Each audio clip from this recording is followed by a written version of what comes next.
willing to do it. This sitting is resumed.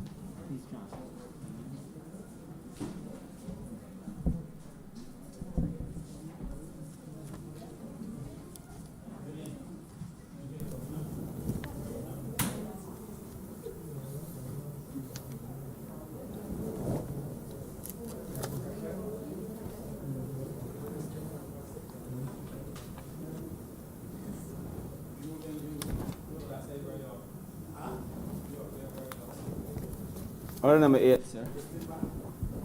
In the name of the Honourable Minister of Transport Works and Maintenance, to move the second reading of the Public Transport Miscellaneous Provisions Bill 2020.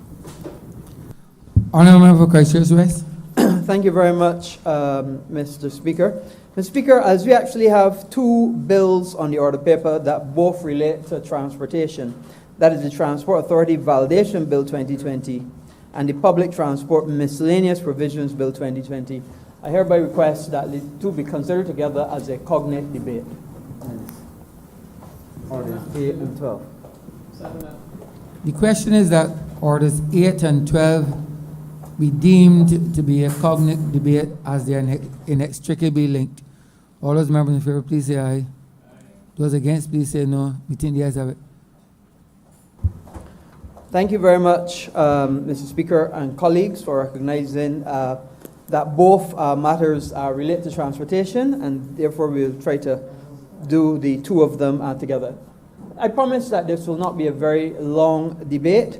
One essentially is a validation bill, and what it essentially is doing is validating the monies that were collected for bus fares. You would know that when the Minister of Finance speaks in a particular budget and gives an increase in a tax or a fare or fee, that you have a period of time on which to actually bring that legislation. And if that legislation is not brought within that period of time, then a validation bill is required.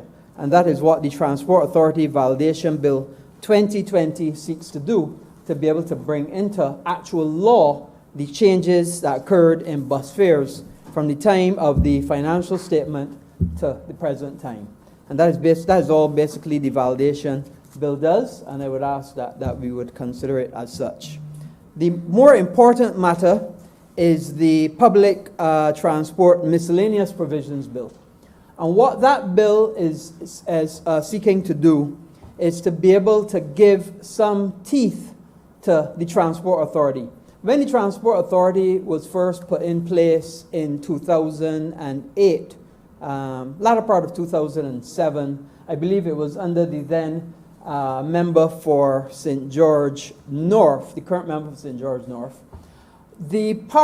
Apart from the bill, which then became the act which brought the Transport Authority into life, there was supposed to be an additional regulations which accompanied that. Unfortunately, those regulations were never put in place. And the Transport Authority has met with us on several occasions, together with other stakeholders in the transport sector, be it the public service vehicles and the Transport Board, and we've come up with a series of regulations. Because clearly we could not have the Transport Authority being asked to regulate the sector without those regulations being in place. And unfortunately, before we can actually get to put those regulations before this Honourable House, there is a requirement to bring 3 other bills together and to be able to synchronize and harmonize them. And that is what the Public Transport Miscellaneous Provisions Bill does. So, in other words, in order to bring the regulations, we first have to bring this miscellaneous bill. And that is what we are seeking to do, so that then the ministry will be in a position to actually bring the regulations. So it is not a long bill, but essentially what it does is it gives us the opportunity to bring the regulations and put the regulations in force so that we have the miscellaneous bill. So it brings together the Road Traffic Act, the Road Traffic Regulations, and the Transport Authority Act. And by changes to those particular acts, that gives us the opportunity to bring the regulations into fact. And we all know that the public service vehicles in Barbados have had let's say, a checkered past. And we appreciate very much the work that all the public service vehicle people do. You have to understand, Mr. Speaker, that at times we only have 60, 70 transport buses on the road. But there are 600, 500, 600, sometimes 650 public service vehicles on the road. And they are our partners in transport, and we appreciate the good work that they do, the vast majority of them. But some of them sometimes flout the law. Some of them sometimes are off-route. They stop at places that are not designated bus stops. They overload the vehicles, and by so doing, they contravene the insurance that is required for them to transport the public. So what the regulations seek to do is to try to rein in that bad behavior and bring that bad behavior to an end so that we can have a better control and better understanding of the sector. And essentially, what the regulations will do when we actually come into force, once we get this miscellaneous bill through both houses, and then we get the certification of the Attorney General, what the regulations will essentially do, and the biggest part of the regulations is what you'd have heard me speak about in the past as the three-strike rule. And what the three-strike rule is and will be, Mr. Speaker, is essentially if you contravene any particular part of the regulations, you get 3 chances to contravene. First strike, you will get a fine. The amount I don't recall. I think it may have been $1,000, something in that range. If you contravene it on a second time, then you get a second strike and another fine. And then the third time you contravene, you will lose your permit or your driver's license. And there will be certain regulations there specific for owners and certain regulations specific for drivers. And that way, and let me say that the genesis of this actually came from the Trinidad legislation. And we looked at the Trinidad legislation when we first looked at the road traffic regulations. And we found that the Trinidad regulations were actually even more stringent, and they required after 2 contraventions of the law that you would lose your permit. And that would be lose your permit for life. Not lose your permit and get it back after a year. Your permit was gone. Now, after meeting with the stakeholders in the sector, we decided that, and together with the Prime Minister, we decided that that was a little tough and difficult, and it would not be a full, complete loss of your permit or your license. Also, rather than a 2-strike rule, we would have gone to a 3-strike rule. And we had full agreement from all of the players in the sector, and we are ready now in a position to actually bring the regulations once we can get the miscellaneous bill through both houses. And that is essentially what it will be. The biggest part of it will be the regulations, because we recognize that we have to bring control to the sector. We appreciate the work that the public service vehicles have been doing, especially at this time in this COVID environment. We recognize that they've been under significant strain as well with the 60% rule of capacity and occupancy. And I've been advised by the Minister of Health, and we're looking to see what we can do to improve that. And we're in significant discussions, and I hope and I believe that he will soon be able to make an announcement very shortly about that occupancy level. Because at the end of the day, and everybody keeps saying, we're in this together. But we are in this together. Because just as I have to be your keeper and you have to be my keeper, those people that are essential service providers, of which people in the front line of it, work in the transport, meeting people every day, transporting essential workers, transporting children as they go back to school, transporting construction workers to and from home, work and play, and to supermarket or whatever, doctor, whatever it is. They are absolutely critical to the whole infrastructure and the way that this society is set up. And therefore, Mr. Speaker, I would commend that we support both of these bills, both the one, of course, for the bus fares, which is housekeeping, and the second one is to be able to put the regulations into effect. And I therefore ask that these bills do not pass. Read a second time. Second. You have to do them one at a time, sir. Okay. Mr. Speaker, I therefore ask that the Public Transport Miscellaneous Provisions Bill be read a second time. It's seconded. Honourable member for St. Michael West. Thank you very much, Mr. Speaker. Just a little bit of noise.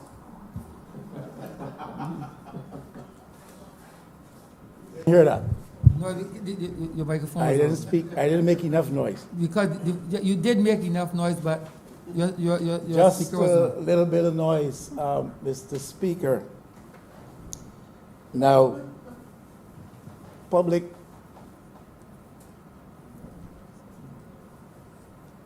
Honourable member for St. Michael South, you turn off your. Sorry, sir. public, the member for St. Michael's South feels as long as I'm on my feet, his microphone should be on too. Because he identifies with me in vital ways. Honourable member, that's to make a contribution or to be confrontational or to adhere or not? I just want That is to make the- a contribution That or is to to oppose a support, that is to contribution. support me in my contribution. We go back a long way, Mr. Speaker. And all good times. Public transport, Mr. Speaker, you know, is a social service, it's a social good. But it's also very essential, it's vital, it's an essential critical input into facilitating economic activity in Barbados. And if for no other reason, that is why we must get it right with respect to state and its involvement in the public transport sector in Barbados. I want to repeat a call that I made some time ago, that the state withdraw itself from commercial aspects of public transport in Barbados, and that the state see its obligation to provide for that service insofar as facilitating the movement of school children and the like, but in terms of being involved in what I call the commercial aspects of providing that public service generally, I believe very strongly that the state should withdraw from that. State should facilitate private sector development of that area of economic activity and should confine itself, but meaningfully so, and seriously so, and obviously so, to regulation, not just to talk about it, but to properly regulate the sector. I believe that the state must commit to an element of subsidy. If the state withdraws, I imagine that studies will show that monies will be saved. But even in withdrawing, if the state can commit to subsidizing to some measure private operators to provide a universal public transport service in Barbados, I believe that savings will still be made. Absolutely necessary is the business of concessions. The sector has been asking for that unheard for years, to reduce the cost of operations rather than give an attentive ear to acceding to the request for such concessions.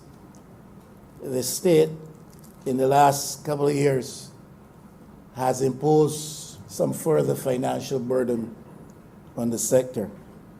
So I'm suggesting very strongly that the state withdraws from providing the public service as a social good in the universal terms in which it seeks to do, and incorporate the private interests in so doing in a context of strong and obvious regulation, not just stated or documented regulations, obvious regulation allowing for the savings of the costs associated with its involvement right now through means of subsidy to the sector, that the universal service could be still provided, that fellows would not think they cannot operate at certain hours on certain routes and going into certain distant places in Barbados.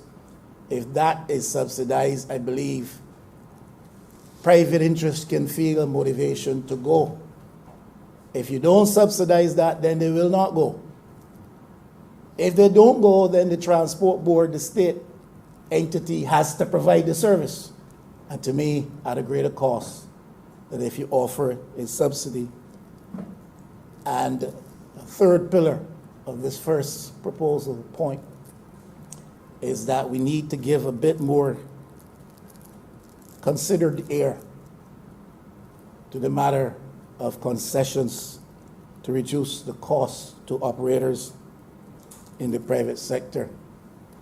Mr. Speaker, whether we want to admit it or not, bus fares are killing on the poorer sections of the public in Barbados. Bus fares are, you hear this in St. Michael Central. I hear this in Michael West. I pass through St. Michael West for one reason or another. Every day. For those who wonder and ponder, and who might want to suggest otherwise, every single day. And if perchance I don't find St. Michael West finds me, even up here. But I'm saying that bus fares are killing. Whether you come out of South St. Michael or St. Lucie at the northernmost point of this place, you know that bus fares are killing. It's a story not sounded with frequency or loudness much anymore these days, but it's a truth which remains. Bus fares are killing. And they may come at me if they will, and whosoever they be.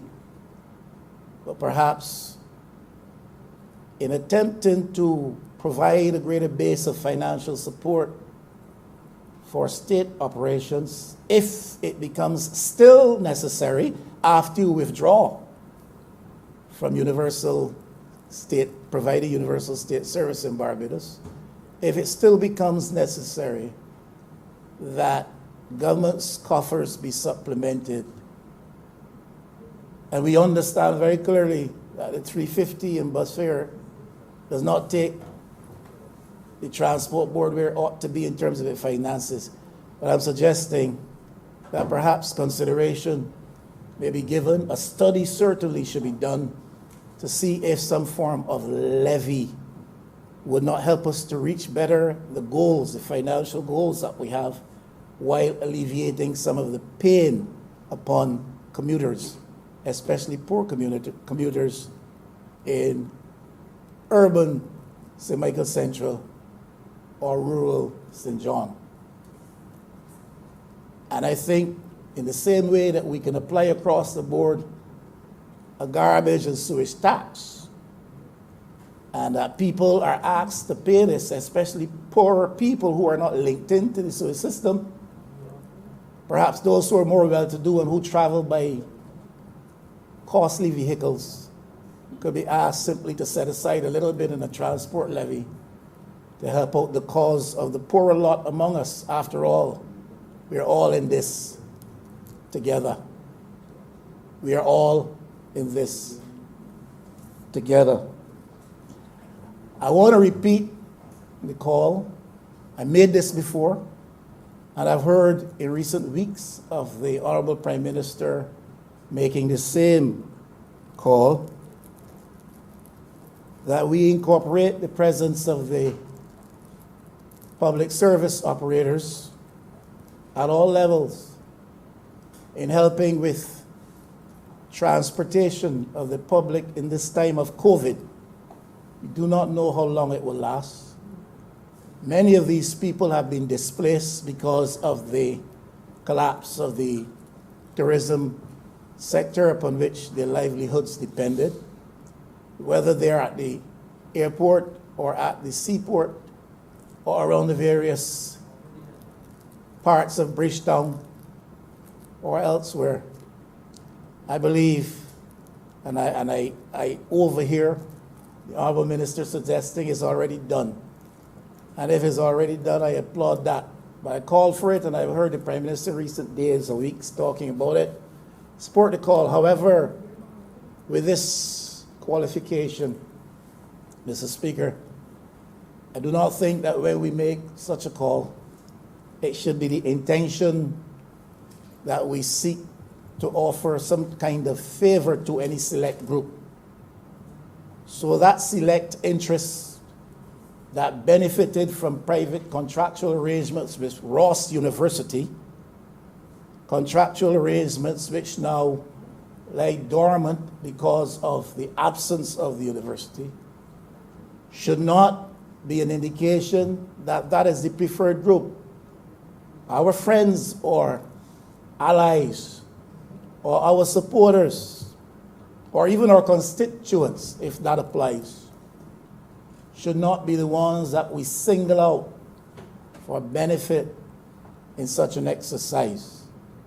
And I say that simply from this side to offer the view that this is a good move, a good thing, if we can properly structure it, but that the initiative should not be pursued from a perspective of offering help simply to our friends or those who support us or those we know well. Now, there's some cost hardships that apply in the sector among the private sector operators. Rather than allow for concessions, as has been asked for quite some time of both administrations, there was increased imposition with respect to the fuel tax that put a lot of these operators in a spin. And I have heard it described as nickels and dimes. That's certainly not the language I would have expected. When you put this kind of increase with respect to public sector operated vehicles in the private, among private interests, you can't say it's nickel and dimes. The price at the pump became rather painful for them, especially in a context where some still had to pay half of their road tax, still have to pay their permit fees annually. I raised this matter before. I'll raise it again because I think it is important. We can't stand and in one breath say that this sector is a partner.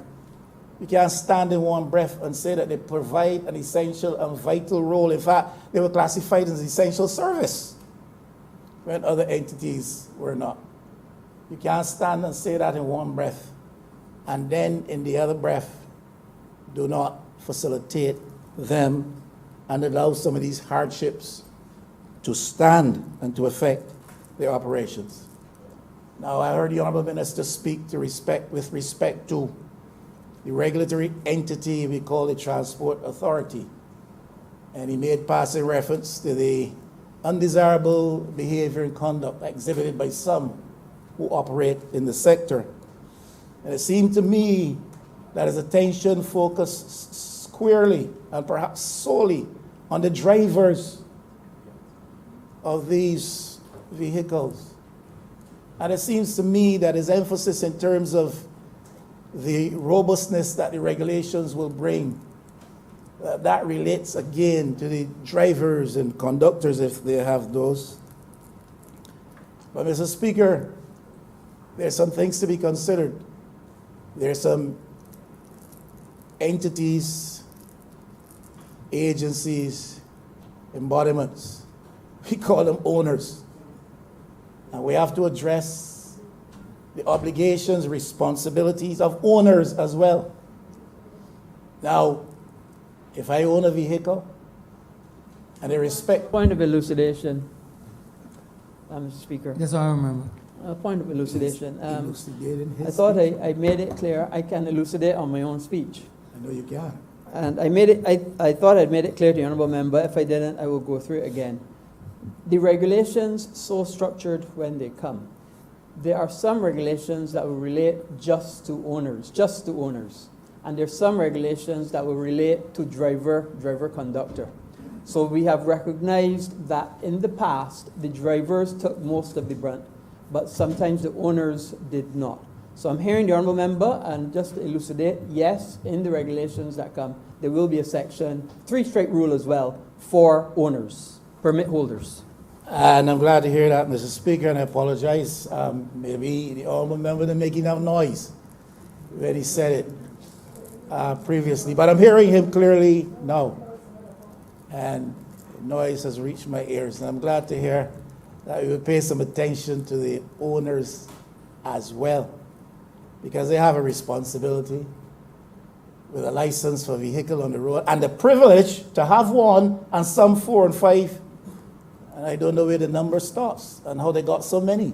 That's another story to be told. But they have a responsibility, being so privileged as they are, to have these vehicles on the road from which they make some money, whatever the arrangements are for the actual day-to-day operations and movements. They have responsibility, and the regulations should speak to them. Now, a lot of the undesirable behaviors, I understand it, I believe you, same signals reach you, derives from the fact that these fellas are hustling. It is the competitive nature of the business. I saw one overtake me recently, Mr. Speaker, and stop diagonally across the road in front of me, in the middle of the road. And I am glad that it was not you in my position there, Mr. Speaker. The outcome probably would have been different.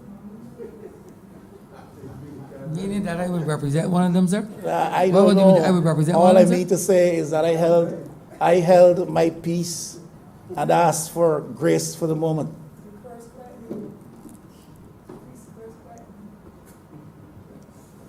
Continue on, remember, please.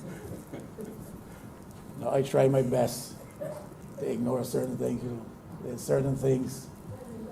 are certain things that don't sit well with me, and I don't see them as part of the political. You know, I see them as character assassination.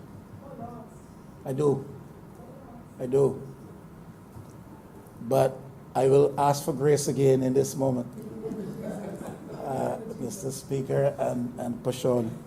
And a lot of the hassle a lot of the bad and undesirable conduct derives from the hassle in the environment out there around the activity. These increases of recent times could only have added, the increased impositions, notwithstanding the increased bus fares, could only have added to that culture of hassle out there. And we've got to understand the dynamics operating in the system, try to address them fully and frontally. And we will stand here and commend any effort that is designed to achieve that goal, that we address these matter and this element of the sector, the private operators, owners, drivers, conductors, what have you. We address issues around them through whatever regulations we need to put in force, frontally and fully, but also fairly. And that's simply the position I want to represent. And maybe we ought to take out of the mix the element of hassle, not only by providing for regulations that run counter to that instinct to hassle and misbehave and indulge in an undesirable conduct, but perhaps we need to put into the mix a fair structure for these, not a fair structure, a fee structure for these operators, these drivers, which is regulated. Transport board driver is paid X amount of money. A PSV operator, a ZR driver, a B-man, however they're labeled. I say B, I mean the letter B, please. Quickly come to that, because I saw the quick glance from my friend from St. Michael South I tell you, our bosoms beat together. And I'm simply saying, perhaps it could be studied, could be considered, that there is a fee, flat fee, that is regulated in terms of how they earn, and take this hassle out of the situation. Left as it is, where the more I can pick up, the faster I can turn around, the more I can make, especially in this time of hardship. We are going to have hassle on top of hassle. And we can't simply say 2, 3 strikes, you're out. We'll be doing that repeatedly. We will be doing that repeatedly, and what we will find is that we're recycling the same type of behavioral models all of the time. I simply want to offer this. My humble friend from Christchurch West did not trouble me much, so I'm not going to trouble him. Honourable Member for St. George North. I want to briefly agree with the suggestions that were made today by the Minister of Transport. I think that the Minister has handled the situation, to my mind, correctly and precisely.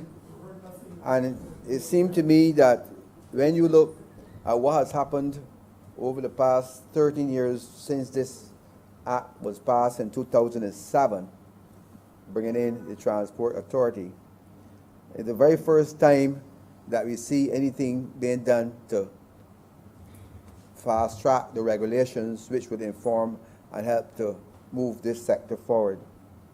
Clearly, it is with the Barbados Labour Party's mode of understanding public transport.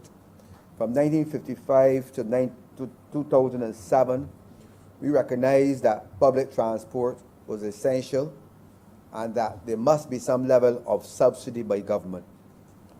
When in 1955 the Transport Board was privatized, in 2007 when the Transport Authority was established to regulate public transport in Barbados, we were supposed to go to a different stage, and today does not permit me to properly address the whole mode of public transport in Barbados. But I just want to say that we envisaged in 2007, when the study was conducted, when we brought the legislation here, that indeed the whole question of bus fares and behavior of the streets and so on would have come to an end at the time, and that would be to some extent minimized.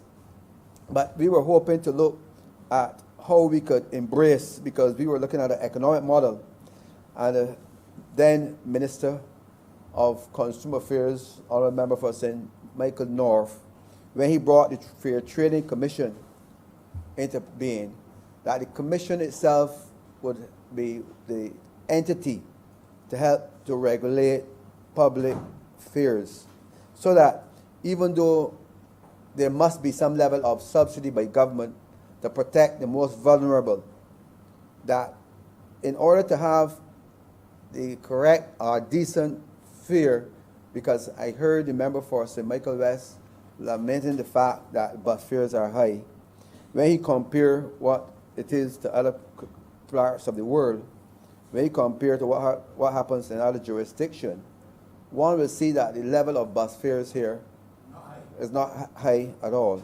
It's not high.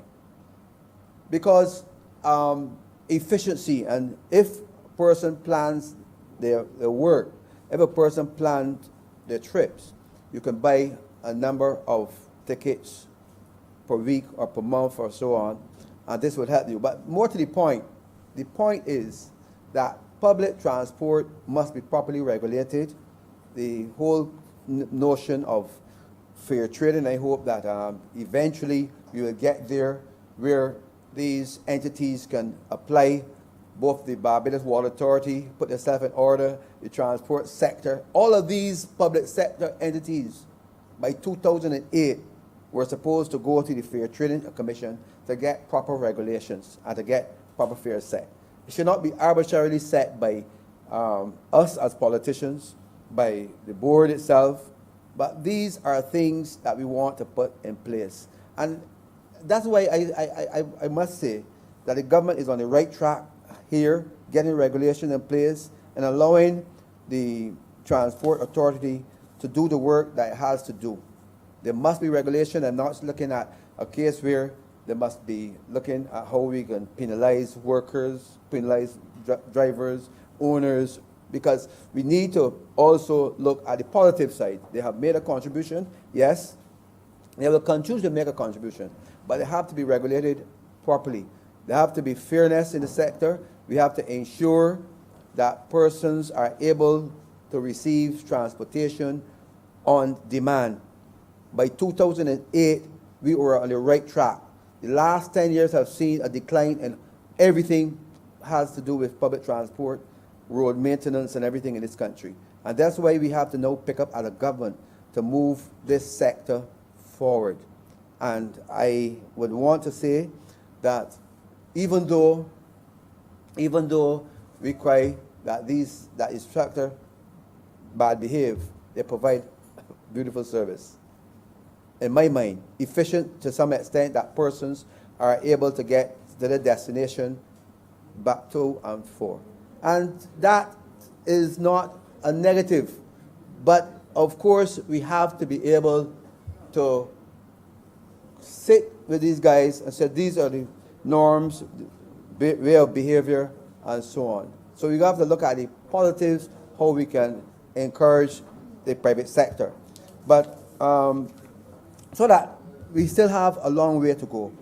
And I would want to encourage the minister to continue to work towards regulating the sector, not necessarily policing it, because I don't want to use the word policing because policing seems to be a bad word these days.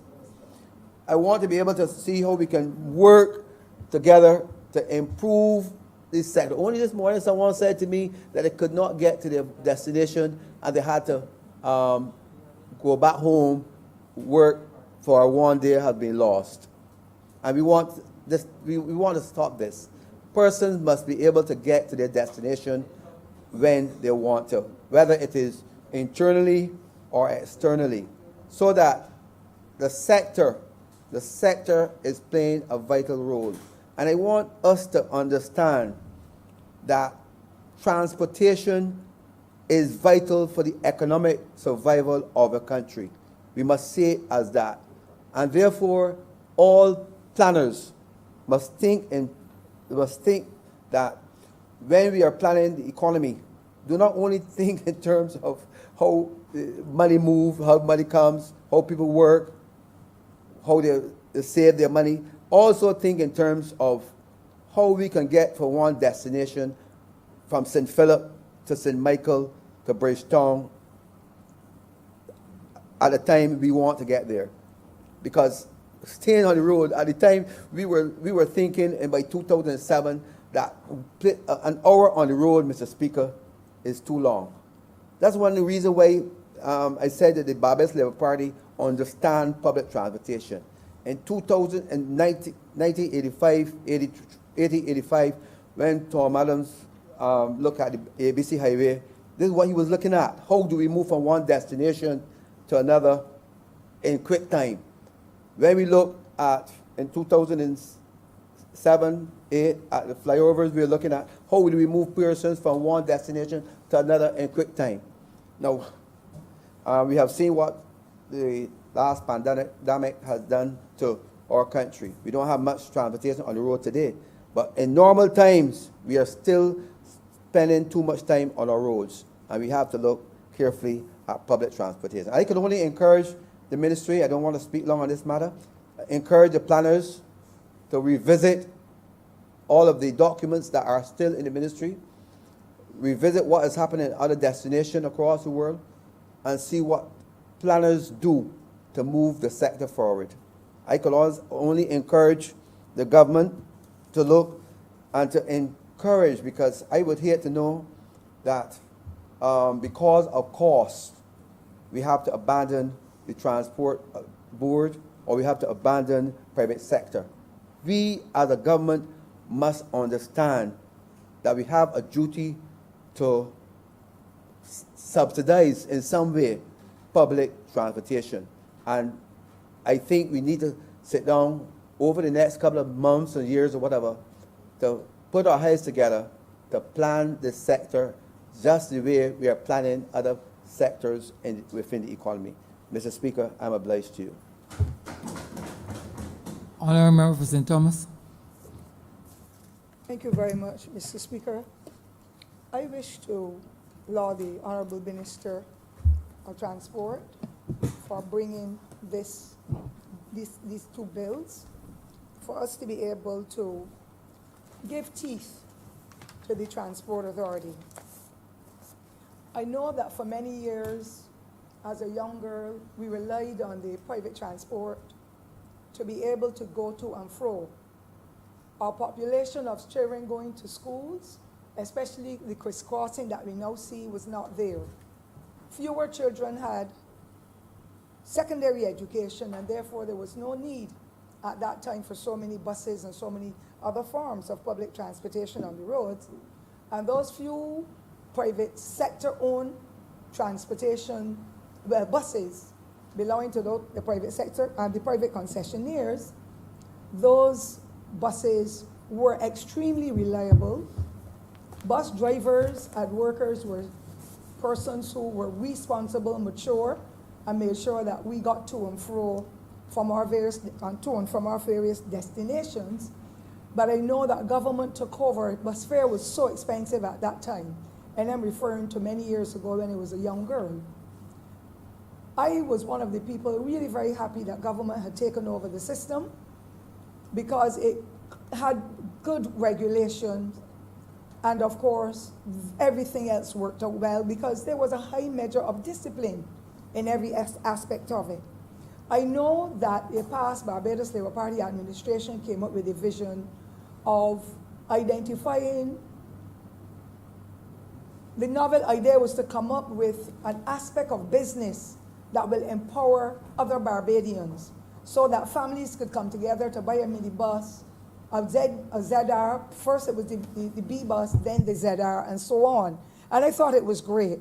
But then I experienced, and all of Barbados has experienced, an element of disorder and discipline that is not in keeping with the Barbadian culture at all. I believe, sir, that with all the good intentions, things got out of hand. When some people were able to access 5 and 6 and 8 permits in one person's name or in a family's name or in a group's or company's name, and the Transport Authority did not have the necessary regulations in place or the teeth to be able to treat to the matter. And I'm treating it, this, sir, in a very impassioned way, because what I see happening on our roads and now infiltrating our general rural communities is really not in keeping with the culture that Barbadians have grown accustomed to. And it is extremely dangerous and creating numerous problems for everybody, every sphere of a route, don't care where in Barbados it is now. Our senior citizens cannot deal with it, I must contend.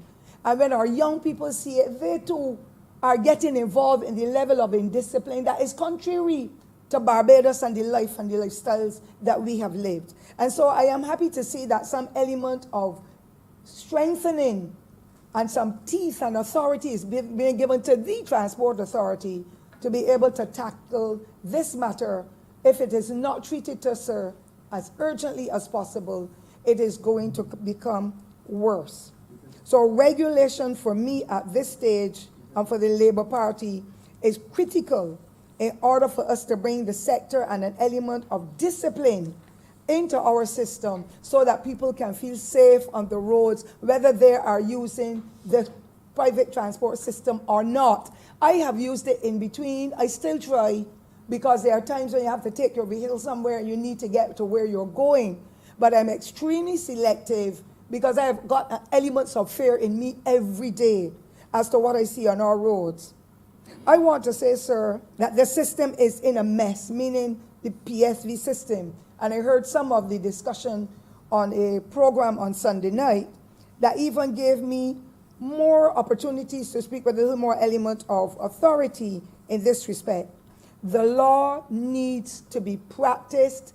It needs to have, the system needs to have more teeth to be able to bring those perpetrators out of the system and let us go forward with a better, smoother, and more efficient transportation system.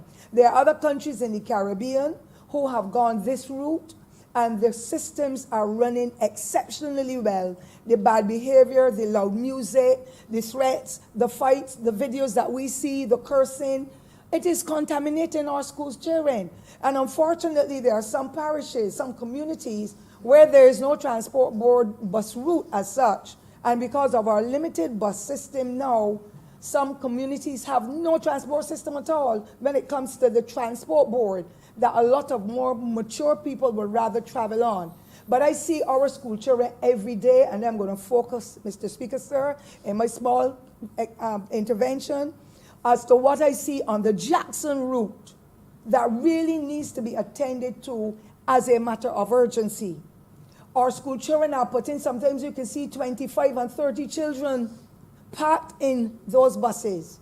You see the drivers smoking the weed, drinking the alcohol, cursing everybody, blocking the road. All of our members in here, sir, I believe, are exposed to that kind of behavior wherever they are going in this country. And it is an element that bothers me tremendously because sometimes we see some very serious accidents. People are injured, and sometimes the bus is a bus that is off route.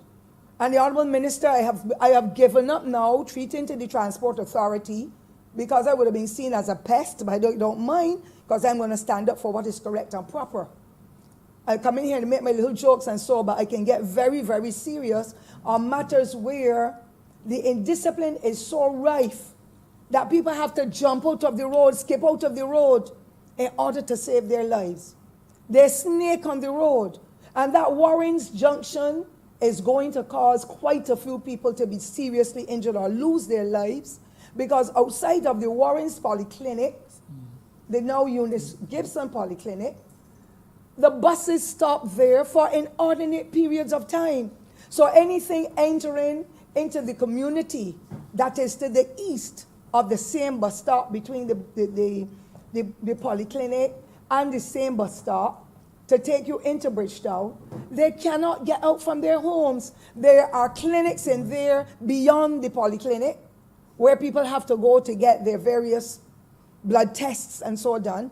And it is one of the most dangerous things, and they do not respect pedestrian crossings. I don't know what form of education has to be put in place for people to know a pedestrian crossing is for people who are crossing the street, and therefore they should be able to do it freely. But when buses, especially the ZRs and the B buses, are stopping on the crossing at Warren's and soliciting passengers, it is wrong. And I cannot say it in any other form, but to tell everybody in Barbados how angry and upset I am.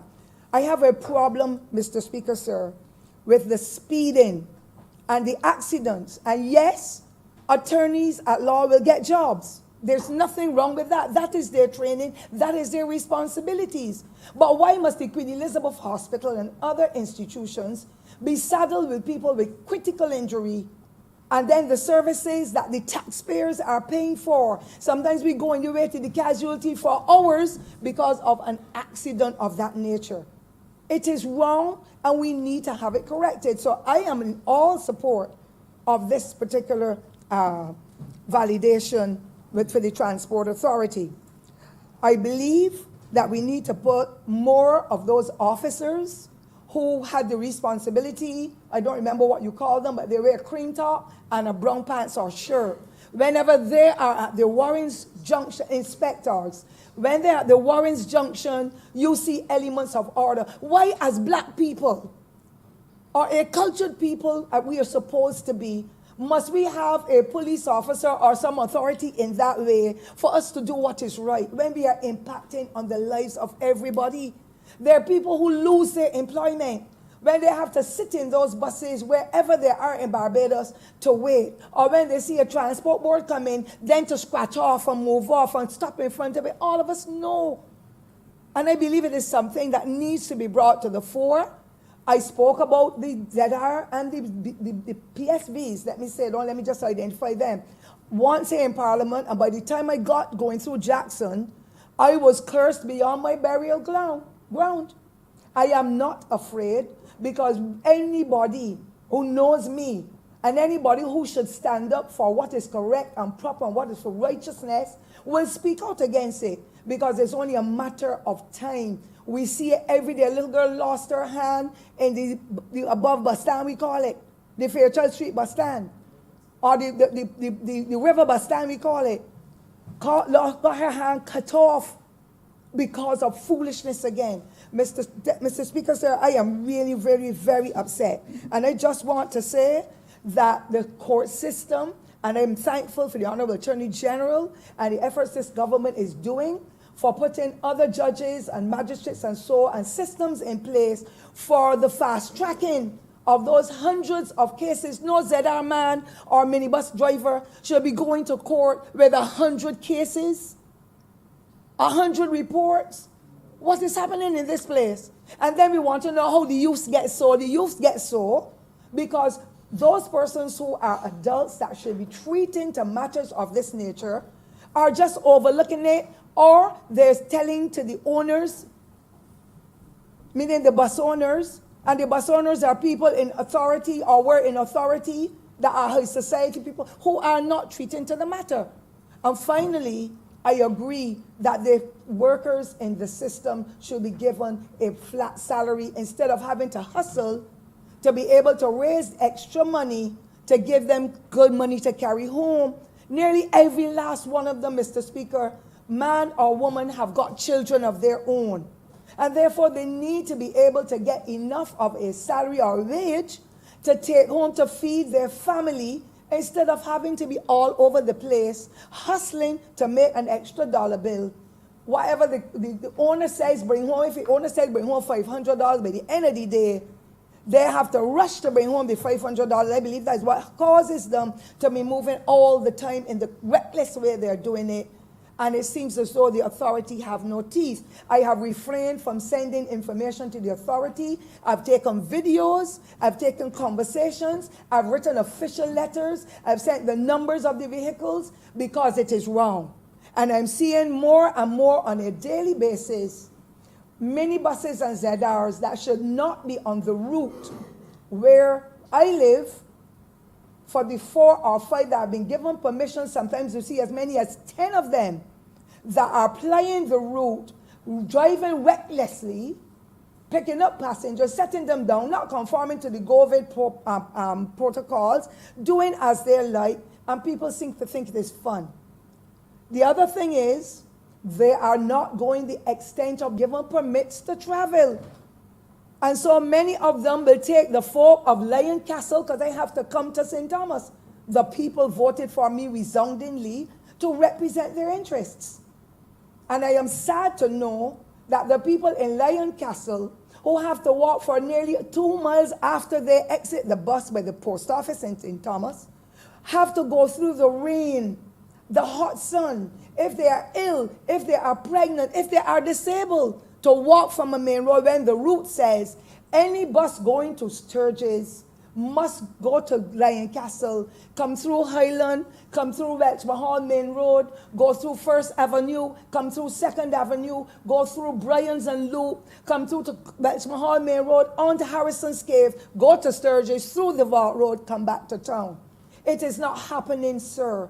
And I am hurting, and I'm expressing it here because it is pointless me now working with the Transport Authority on these matters that are so critical, when unfortunately I sent a video and the person was given a notice from the Transport Authority to be suspended January 2020 for the entire month.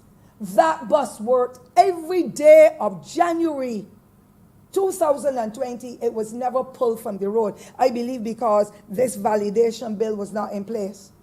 I shall continue to look out for the interests not only of St. Thomas people, Barbados in general, to be able to make sure that people conform with the laws. And I agree with what the Honourable Member and Minister said, the Honourable Member for Christchurch West said about withdrawing the strikes that they should have. And if they make the 3 strikes and they take away the license, take away the permit, whatever. Mr. Speaker, there are some of them that are driving around with fake ZR numbers and possibly B ones, so I haven't seen the Bs. I saw the ZRs. And one of them that I made a report on, when it was called in, I was found to be so. So it means that I was not lying. My photographs were not wrong. And you can tell when they have on fake ones. You can see the frame, the bigger frame of what would have been on the ZR before, and another one is over it. We must get serious in this country to protect and save people's lives, to let them get to their work on time, to take them to their various destinations, and to stop breaching laws or rules or regulations. It is not happening, and I am so happy that I am at the age I am at, because I don't have to tolerate it at some point in time once the Lord spares my life. I believe, Mr. Speaker, as I close, that the Transport Board has to be an integral part of a public service for people and protecting, and the Honourable Member for St. Michael West made the point, for protecting the most vulnerable. There are some people who have not got the necessary resources, don't care how we try to improve their quality of life, they do not have the resources. And so the senior citizens must be protected. Those who are from the special needs category have to be protected. And the service has to be made available for them. I do not know of any country in the world that has not got a public transport system where the state provides provision for them to travel to and fro. I close, Mr. Speaker. In discipline, when it comes to going off route, when it comes to running through red lights, some civilians, some other people in the Barbados do it as well, private drivers. When it comes to that uniform, when it comes to the drinking and driving a bus and using a cellular phone in the air, all of that is still going on, and it is escalating as the days go by. I agree. I strongly support these 2 bills for the Transport Authority validation bill, and I ask that whenever that happens, that the infractions that take place are dealt with speedily to save lives, to give people a measure of hope, to take out some of the fear, and for the examples that will be set for our young drivers or our young children, that they know once I'm living in a society, I have got to conform with rules and regulations if we are to be the disciplined, productive societies that we should be.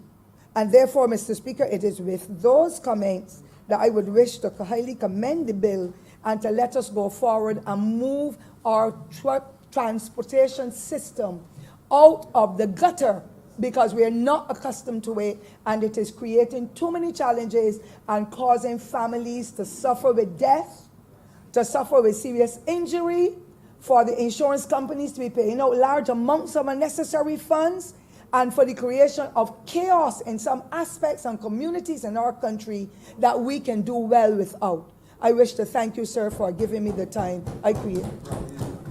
Thank you. Honourable Member, I can see that you spoke with a degree of passion. I just want to remind you that in the adjudicative process, there's something known as the due process of the law. So while I appreciate the passion that you spoke with, and that there might be infractions, there's something known that you subscribe to the rule of law in relation to due process of the law. Just like women.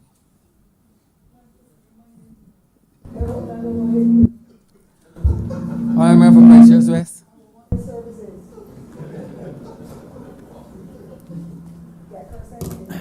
Thank you very much, Mr. Speaker. First, let me thank all members who spoke In the past, I would say on this side and on that side, but there's only one on that side. But still, I want to. Well, the question is, we're all in this together. But let me thank all members who spoke. And first, let me reassure the honourable member for St. Michael West that yes, in fact, I cannot even suggest that I will be able to look into the future and see what the will of cabinet will be, but I can tell you that we are very far in discussions into what we call the Mass Transit Authority, and that is going to be coming to cabinet very shortly, and then once we get agreement, that will be coming to the Parliament of Barbados to be able to bring a better structure to transport within the country. Respect to the subsidy that you asked about, in fact, if you were to look at the estimates of this year, you would in fact see that the transport sector got a $31 million subsidy last year, and the approved estimates were for a $15 million subsidy this year. So subsidies are a definite part of the transport sector, and that will be something that we're looking at, because obviously it is a cost that everybody has to carry out of their tax dollars, and it's something that we are looking at. With respect to the owner's question that I got up on a point of elucidation, in fact, if you had a cursory look at the bill itself, I don't mean to be disparaging, but at the actual bill itself, when you look at it as presented to Parliament, in fact does say what the subsequent convictions will be relative not only to the licensed driver or conductor, but 23A, the authority may suspend the permit of an owner as well, owner or operator of a vehicle. So we recognized that for a long time the brunt of the infractions were carried by the driver, but there were some infractions that related to the owner, and the regulations will capture the owners as separate. With respect to people being off-route that the member for St. Thomas spoke about, we recognize that this is a problem, not only for you in St. Thomas, but the member for Christchurch East suffers tremendously by this, people going into Time Bottom and Parish Land and so on. He's suffered, I'm not seeing him here, but he suffers tremendously, suffers tremendously by people cutting the route short. I recognize this is a significant problem. People being off-route, people trying to go through side roads to beat the traffic and all sorts of things. So we have required a global positioning system mechanism to be placed on all vehicles going forward, and that will be part of the regulation.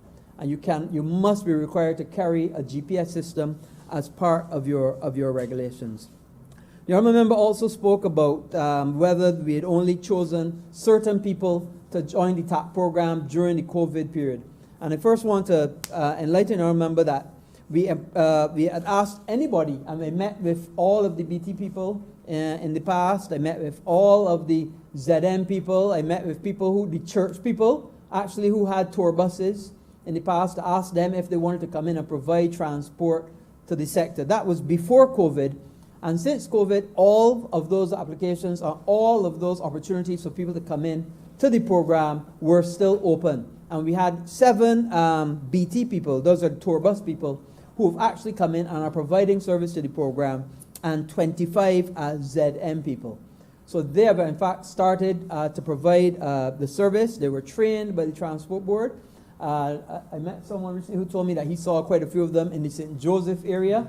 And these are the BT people who are actually providing the service to assist with the Transport Board. This is because we recognize that when the 60% restriction was put in place, there were a lot of people that would not be able to access transport. So we brought on these people to help to provide that transport. Whether that practice will continue, we will assess and see what is required, because we want to get everybody to and fro and transported. You'd also have seen in the press that we've also looked for an RFP for somebody to provide a school bus service. So in addition, by providing a separate school bus service, and that RFP actually saw last night actually, to provide a school bus service which would take the school bus service out of the Transport Board realm and put it for an independent person providing it in collaboration with the Transport Board. And then that would mean that other buses that normally are providing the school bus service would be available for the routes. So we're trying all sorts of things to provide a good, safe, effective, and reliable transport for all of the people of Barbados. So with those very few words, Mr. Speaker, I would ask that this bill, I'll do them one at a time, Transport Authority Validation Bill be read a second time. The question is that the aforementioned bill be read a second time. All those honorable members in favor, please say aye. Those against, please say no. We think the ayes have it. Thank you, and I would ask that the fares and tolls, where is it? Where's the other one?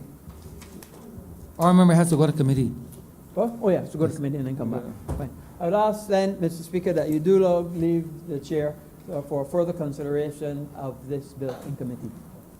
The question is that the speaker do not leave the chair and the house resolve itself into committee for further consideration of this bill. All those honorable members in favor, please say aye. Those against, please say no. We think the ayes have it.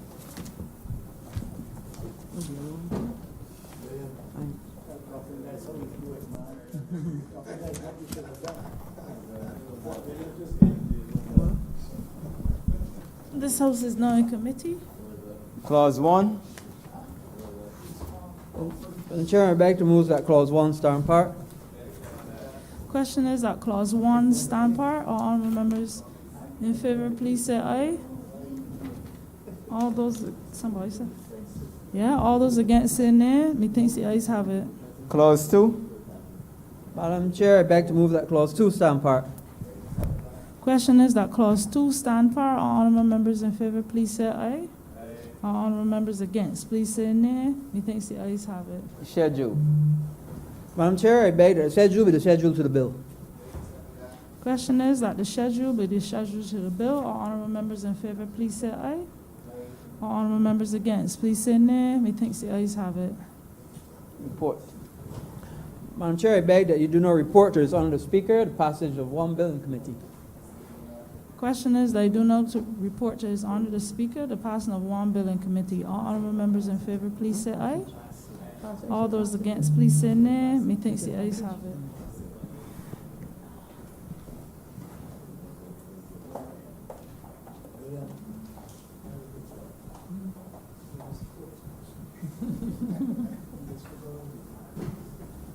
The chairman of committees has reported the passing of one bill in committee.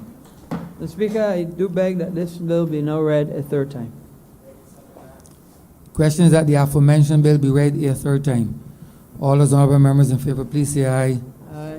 Those against, please say no. We think the ayes have it. Mr. Speaker, I beg to move that this bill be do now passed and cited as the Transport Authority Validation Bill 2020. No. Miscellaneous provisions. Okay. That Public Transport Miscellaneous Provisions Act 2020. oh, Public Transport Miscellaneous Provisions Act. That's the first one that you did. 2020. Yeah. Sorry, Public Transport Miscellaneous Provisions Act 2020. The question is that the aforementioned bill be passed and so cited. All those honorable members in favor, please say aye. Those against, please say no. We think the ayes have it. This bill is passed and so cited.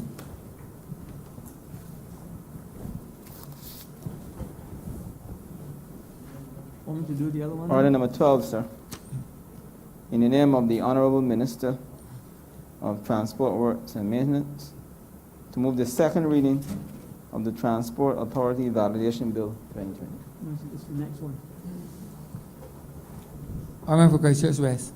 Mr. Speaker, I beg to move that this bill be read a second time. The question is that the aforementioned bill be read a second time. All those honorable members in favor, please say aye. Those against, please say no. We think the ayes have it. Mr. Speaker, I beg that you do now leave the chair and the House resolve itself into committee for further consideration of this bill. The question is that the speaker do now leave the chair and the House resolve itself into committee for further consideration of this bill. All those honorable members in favor, please say aye. Those against, please say no. We think the ayes have it.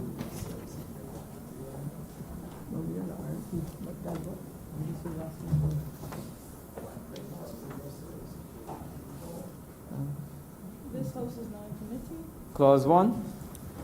Madam Chair, I beg to move that clause 1 stand part. Question is that clause 1 stand par. All honorable members in favor, please say aye.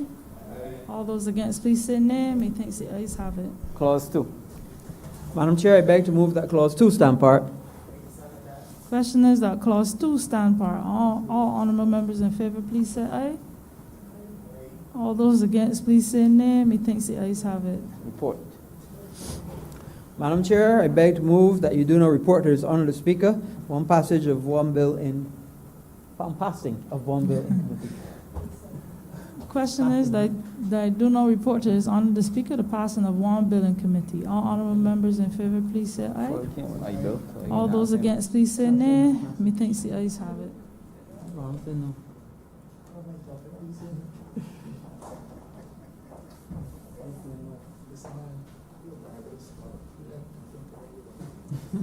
Chairman of committees has reported the passing of one bill in committee. Mr. Speaker, I beg to move that this bill be now read a third time. The question is that the aforementioned bill be read a third time.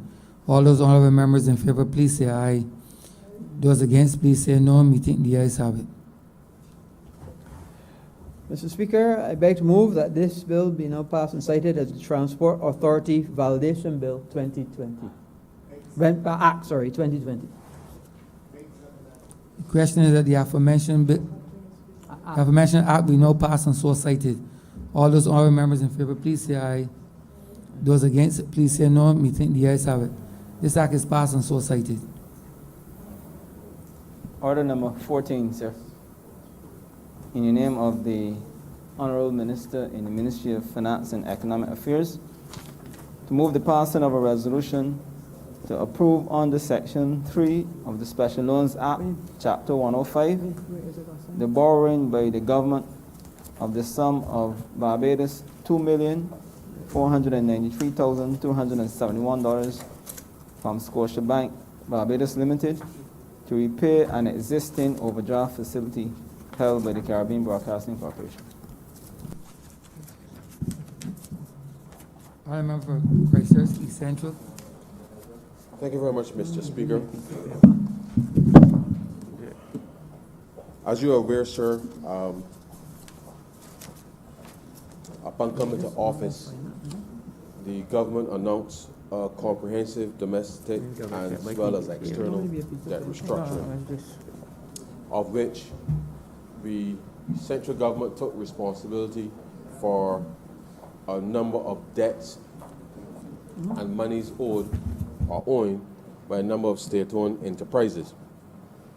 And therefore, the resolution before the chamber this afternoon, sir, is one of the aspects related to the, in this instance, the overdraft facility of the Caribbean Broadcasting Corporation.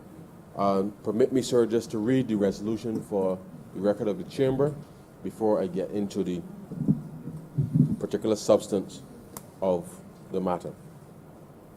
So, the resolution reads, sir, whereas by virtue of Section 2 of the Special Loans Act, Cap 105, the government is authorized from time to time to borrow from another government, any bank, corporation, company, or other institution, sums of money not exceeding in the aggregate Barbados $2,500 million on such terms as may be agreed upon between the government and the lender of any such sum of money. And whereas by Section 3 of the said Act, it is provided that any money borrowed under the authority of this Act shall be appropriated and applied to such purposes as Parliament may approve by resolution, and that such money and any interest payable thereon is charged upon the general revenues and assets of Barbados.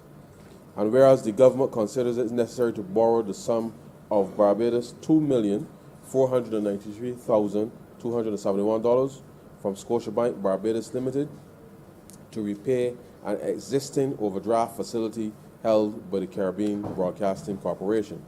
And whereas the said sum of Barbados $2,493,271 is borrowed on the terms and conditions contained in the commitment letter, the main provisions of which are set out in the schedule. And whereas the said sum of Barbados $2,493,271 is within the authorized borrowing limit given to the government under Section 2 of the said Act. Be it resolved therefore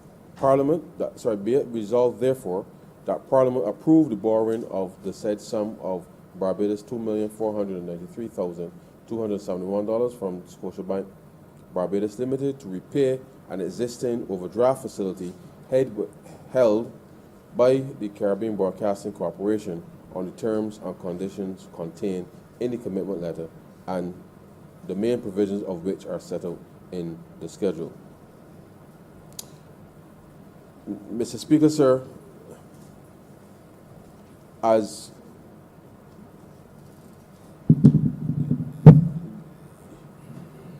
the government came to office, sir, in 2018 and immediately embarked on the comprehensive debt restructuring of both the domestic and foreign external commercial debt. And the government assumed the responsibility centrally on behalf of a number of state-owned enterprises, approximately some $718 million in loans held by state-owned enterprises, which were exchanged as part of the new government of Barbados securities. Now, in accordance, sir, with the terms negotiated, overdraft facilities were excluded in the domestic debt exchange. And so therefore, we felt it was important that we, in order to assist some of the state-owned enterprises, which had to, notwithstanding the central government assuming the responsibility for the debt, that structurally they needed to go through a number of reforms, which, as you know, sir, under the Barbados Economic Recovery and Transformation Program, a number of state-owned enterprises, of which the Caribbean Broadcasting Corporation is a part, have gone through a series of reforms to be able to put these institutions, sir, on a much more financially viable path, but certainly being able to improve the quality of services that they're offering to the public. Now, sir, so we propose then that the overdraft facilities be closed and converted to new loans, which obviously will be serviced by the government.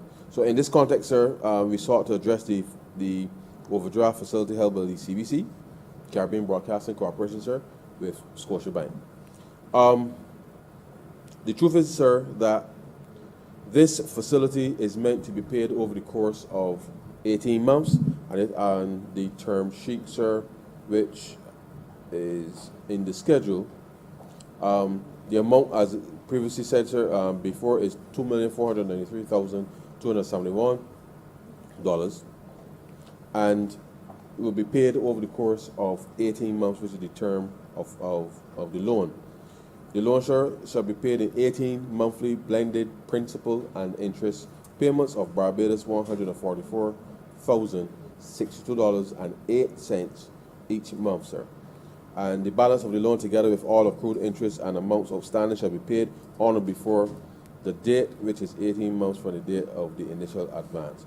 The interest rate, sir, on this particular facility we negotiated is actually 5%.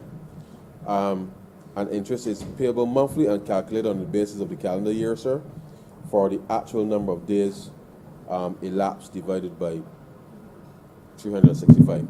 Now, sir, the reality of the situation is that when we came to office, sir, and just to give a little bit of history, the facility that has been renegotiated, sir, was standing at, the interest on the overdraft was around 10%, sir. 10%. And just to give a little bit of history on this particular facility, this specific account, sir, was opened in August of 1972 at clearly the Bank of Nova Scotia, and the overdraft facility then in 2006, sir, was increased from $1 million to $3 million, which seemed natural, sir, in response to the growth of the business. And then in 2009, sir, the overdraft facility then was increased again by $2 million to $5 million to fund obviously anticipated increase in business. The reality, sir, is, as you know, the Caribbean Broadcasting Corporation, sir, has been operating over its inception, sir, primarily by being able to source material from outside, sir. And as you know, sir, based on intellectual property, you have to pay the appropriate royalties with respect to that, in order to provide content certainly to the Barbadian public. As we would have seen over the years, sir, there's been an expansion in terms of where the MCTV component would have moved from STV to MCTV. And whilst Barbadians would have subscribed to that initially, the liberalization, for the most part, of that market space would have seen new entrants into that space. Over certainly the last 10 years, sir, TV on demand has become a much more prevalent option for Barbadians, as our Barbadians then increase their access to internet, and therefore I can watch TV whenever I want, sir, as opposed to waiting for the Sunday matinee, as when we were little boys, sir, on Sunday afternoon to so do. And therefore the corporation, sir, has not always kept pace with what has been happening from a technological perspective. And certainly, sir, in the media business, one has to be particularly aggressive and agile in an environment where it is driven by competition, one, and by being able to produce content which then can be priced accordingly for the appropriate distribution to the market. Now, sir, I don't know a lot about media. I don't know a lot about production, but we all know, sir, that a majority of what the Caribbean Broadcasting Corporation does in the context of what the public sees, we know that they have a number of radio stations. We know that they also have the NCTV component, and we also know that they have Channel 8, sir, as its primary lines of business. And the truth is, sir, there is a private entity that when one compares to CBC, notwithstanding the full backing of government over the years, there is a private entity that does similar things, with the exception of producing for TV8, Channel 8. And I remember, sir, as a boy, watching Channel 3 before it went to Channel 9, before it then became 8. And the reality is, sir, that whilst one could understand why you would move from one platform to another, the reality is that we've seen in the space other competitors, sir, deliver similar services to the public competitively, which then obviously would have potentially, sir, taken market share away from what CBC would have been able to garner, given that when I was a little boy, sir, the only thing to watch was either CBC, sir, or some tapes from the video shop. And the reality is that that too has changed, because as we know, sir, nobody writes tapes anymore, for the most part. And I think that certainly in the last 15 years, nobody has really rented tapes in the way that we used to rent tapes, sir, when we were growing up. And these are some of the things that the public understands happens, obviously, in an environment where once you started to move from, first it was cassette tapes, sir, and you stick it in your radio, and you would dub off a few tunes or whatever you want to do off of the radio. Then VCRs came into the mixer, and therefore persons had access, which will then go to the video shops to be able to watch content other than what perhaps CBC was offering, sir. Then came DVD, sir, which allowed for much greater level of storage. And then, as I said, sir, in the last 15 to 20 years, with the increase of internet penetration and access to global TV, and you know, sir, we have Netflix, you have Amazon, you have Hulu, you have a whole slew, sir, of options available now that we did not have when we were growing up, sir. And CBC, sir, has not necessarily changed its structure to respond to what has been a very aggressive form of competition, not just domestically, as I said, with the other entities and players who have come into the market and have not only been competing directly with the lines of business, with the exception of just the free to air. I just say free to air in a very loose sense, because it's not free. But free to air is the only space in Barbados that CBC operates, but it comes at a cost. But all of the other lines of business, sir, there's strict competition. But not just that there's strict competition in that space, but other entities are also offering additional services on top of that. So therefore, when you put all of that in the mixer, and no significant investment to upgrade technologies over the years, was we would have been spending money at CBC, we weren't necessarily spending money over the years in terms of improving the underlying IT infrastructure that CBC was operating under.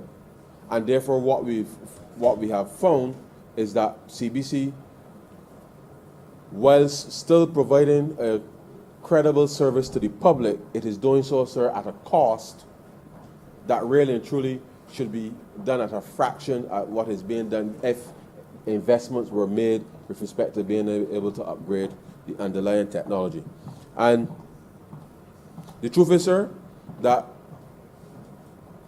notwithstanding, and let me just say, just for the benefit of those who are keenly listening, the government is still committed to ensuring that there is access to news and information, and certainly in the 21st century it is critical. It is even more critical now, sir, in the midst of this pandemic, as you would realize, that people have access to information. And therefore, the government is still committed to ensuring that people get access to credible information that they can trust, especially, sir, in an environment where we're operating, where there's access to all kinds of things, sir, that the slightest thing can be distorted and within a nanosecond on social media. There's nothing that you can put on any channel that can potentially pull back what has already gotten out there so quickly. And therefore, whilst all of the media in Barbados now operate in this social media environment because they have to, that's number one. And they do know that CBC has capacity in that space.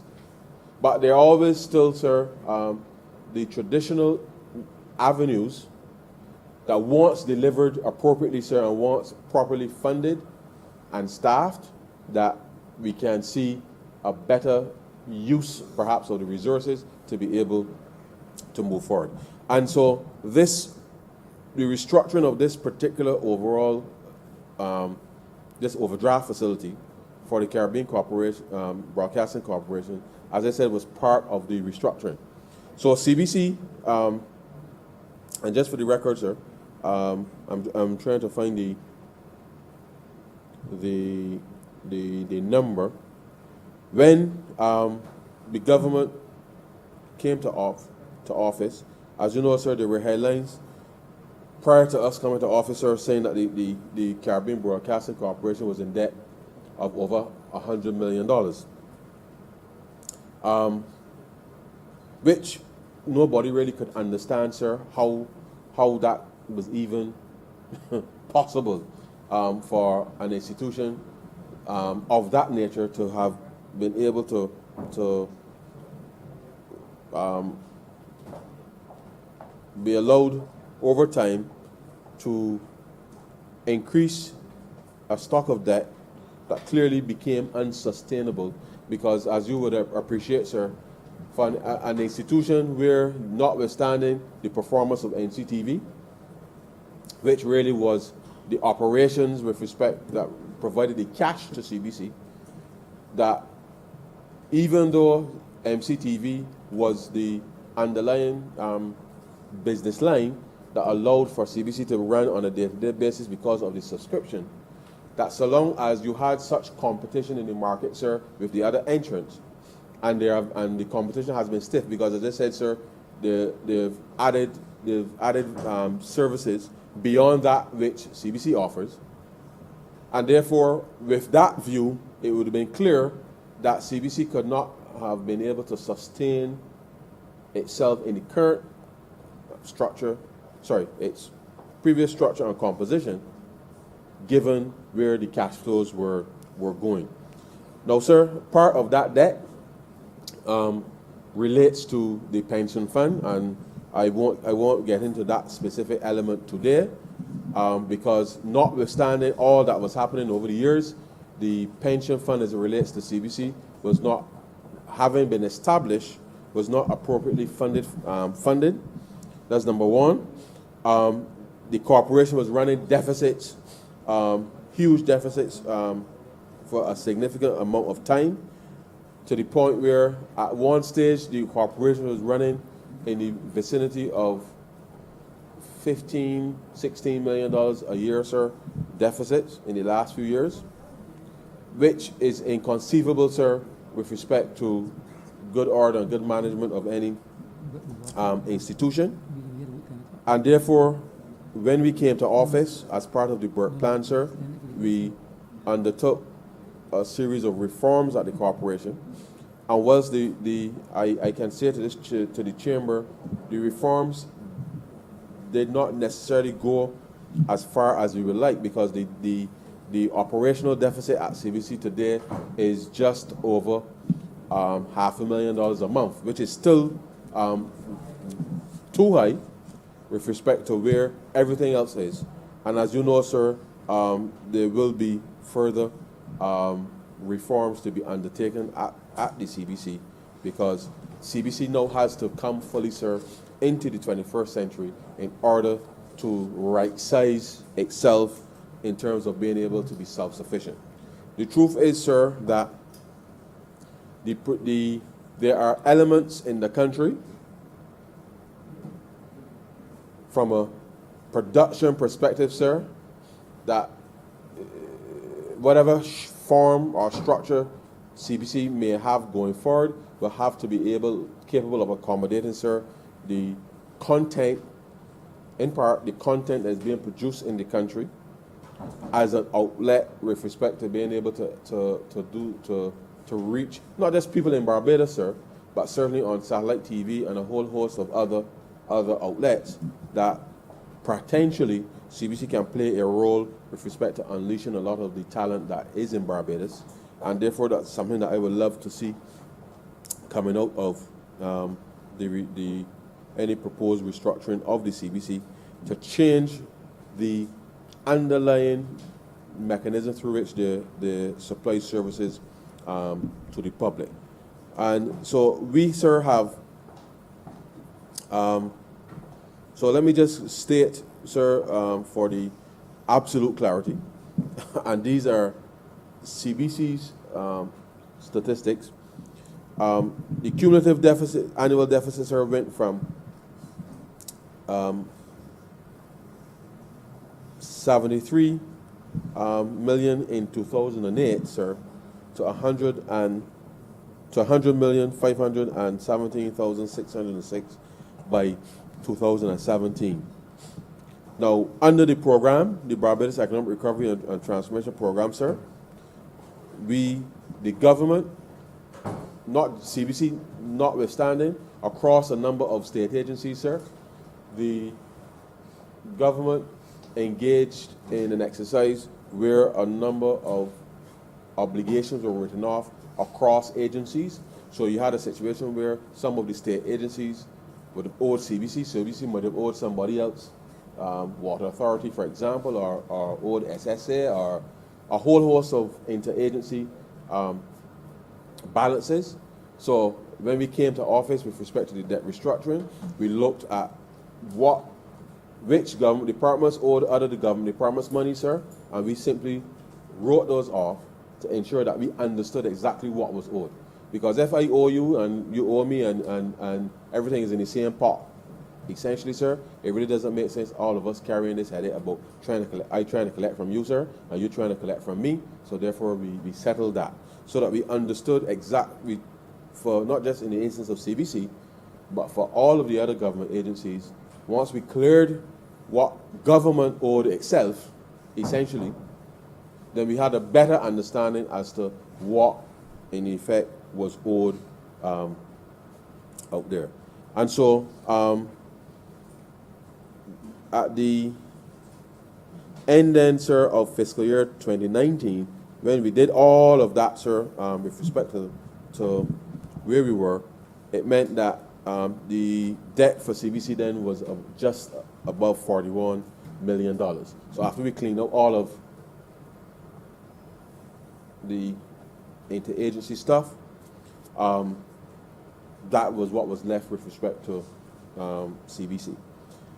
So the resolution here, sir, today, was it speaks to the overdraft facility. We had to deal, sir, with that big stock of debt, which has been, as you know, based on the domestic debt restructuring, the debt validation bill that came, the debt holder bill that came in 2018, sir. Those will be enrolled into one of the instruments with respect to what was issued as new debt. And in a sense, all of these state-owned enterprises now have a clean slate with respect to that, except that obviously government has taken the responsibility. I haven't taken the responsibility, sir, because, and you know, sir, that we passed the Public Finance Management Bill, and people always would like to say that they're autonomous. But as you know, sir, if you're, as my grandmother would tell me, that you can't be a man or a woman living here. So if you want autonomy, sir, it means that you got to be able to pay your own bills. And therefore, having taken over, sir, and a series of obligations on behalf of state-owned enterprises, that naturally meant, sir, that transfers that would happen on a normal basis wouldn't happen, because you need discipline, sir, in order to be able to move forward. So we, sir, have sought to put, from a financial perspective, the best solution in place with respect to the structure of CBC financially as it stands. But now the next phase, sir, is for the other reforms now to take place to ensure that the operations now of CBC can move forward with respect to being able to operate truly in the 21st century with 21st century tools in order to be able to compete with all of the other entities out there who are investing in the 21st century. And therefore, I believe, sir, that over the course of the next few months, certainly the public, once everything goes well, with respect to the results of the RFP that has been put out, that through that process, Barbadians will be able to see and hear what will be the outcome of those deliberations with respect to being able to bring CBC into the 21st century. Now, sir, I must say to you that, and I can't take my seat without indicating that and even though I said it before, the CBC has been, and through its MCTV division, which has been the cash flow for CBC for some time, those revenues clearly have been declining because, as I indicated, sir, the competition out there is actually quite very, very, very strong. And certainly with the advent of video on demand, sir, you have YouTube, you have a whole host of services out there that Barbadians can stay in their homes at any time, sir, and watch what they want, when they want, for however. You can pause it, sir, and go to the toilet and come back. You can't do that you can do that with live TV, except that CBC doesn't have that digital platform to allow me to pause a program and go and do what you got to do and come back and do it. And therefore, that's the kind of pressure that the corporation is under, and they need to respond. Now, that's not the only reason, but certainly, sir, the subscriptions with respect to MCTV have been declining over the years, and certainly we've seen a significant decline, certainly over the last 5 years, in terms of the subscriptions to MCTV. As a result, as you could imagine, sir, if the subscriptions drop, it means the revenue drops, and when the revenue drops, sir, it means that those operational deficits that I was referring to earlier means then that they're under pressure, and therefore it is important that I think with bringing a new way of doing things in terms of being more efficient and being a little more entrepreneurial, sir, because we can't sit back as a state-owned enterprise and just assume that the taxpayers will cover you without having the business plan in place to be able to compete in the 21st century, because you essentially, sir, are not even on the track. You're not even prepared to get on your mark to be able to compete with others. And the truth is that the CBC has to go through a process now, sir, where that is done, such that better service can be provided, and I believe, sir, that under a new framework that can be done. And it will take some time, it will take some investment, and therefore I really do look forward to seeing a new look Caribbean Broadcasting Corporation that can actually do some wonderful things for exposing a lot of talent in Barbados. I won't go much further into the details with respect to CBC, but I know that, sir, we have an obligation, certainly in a small society, to ensure that persons have access to credible information. And whilst I know that tangentially, sir, the government has access to, I think it's 10% of all airtime out there, that under, whilst that is so, we are still pretty much at the mercy of persons of determining when they will play or give access to that 10%. Now, we do have and let's say we know this is government, and I know that the Government Information Service provides a very good service with respect to what it offers to the public, its engagements with the various media houses and what have you, and therefore in that vein, sir, they have been using them with a lot more regularity, more of the social media component. But as you know, sir, social media is not the only platform that is out there, and we do have to still ensure that we engage a full court press to ensure that we can reach the segments of the community where they are, because not everybody has a smartphone, not everybody has Instagram, not everybody has a Facebook account, which, contrary to what people may believe, not everybody has access to all of these things. And therefore, there is still a responsibility for government to ensure that persons can have access to information. So in whatever form or that comes in, I am taking it safe to say that I can assure the public that will still, some element of that will still be in place going forward in order to ensure that persons can have access to information. It is how you may access it may be the issue in terms of whatever media that is used, but whatever is used, sir, it has to be capable of reaching the widest cross-section of persons in the country. And so, sir, that is in essence, sir, the resolution before the chamber, which is to restructure the overdraft facility for the Caribbean Broadcasting Corporation with Scotiabank, which is part of the domestic, an extension, I should say, of the domestic debt restructuring. And I do believe, sir, that the restructuring of this would allow for a little ease with respect to CBC in the context of the total monies that were already rolled into the domestic debt exchange, and therefore this should provide a little more certainty with respect to the financial operations of the entity. And so with those few introductory words, sir, I'm obliged to you.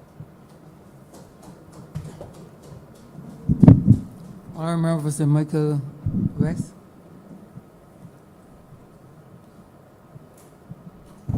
Thank you very much, Mr. Speaker. I must begin by saying that I will not support Yeah, you can move it. I know. Honourable Member for Christ Church East Central. Yes. Mr. Speaker, I beg to move that this bill be read first. The resolution be read the first time. Sorry. I beg to move that this resolution do not pass. Sorry.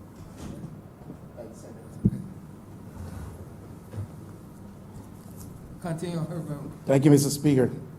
As I was saying, I will not support this resolution before the House for a few simple, but I think very important reasons, a couple of which are philosophical.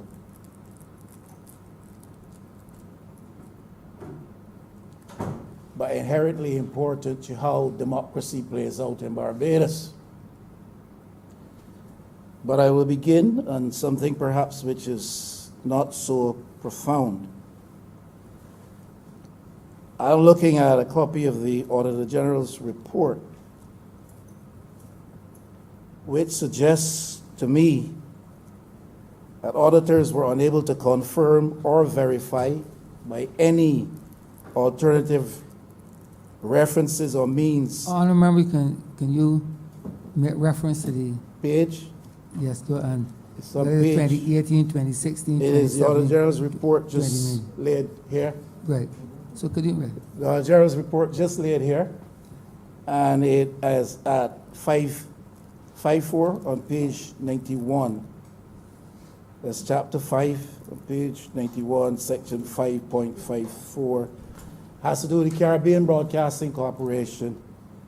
Statement clearly made the corporation was issued a disclaimer of opinion as the auditors were unable to confirm or verify by alternative means accounts receivable of $2.8 million at the 31st of March 2019.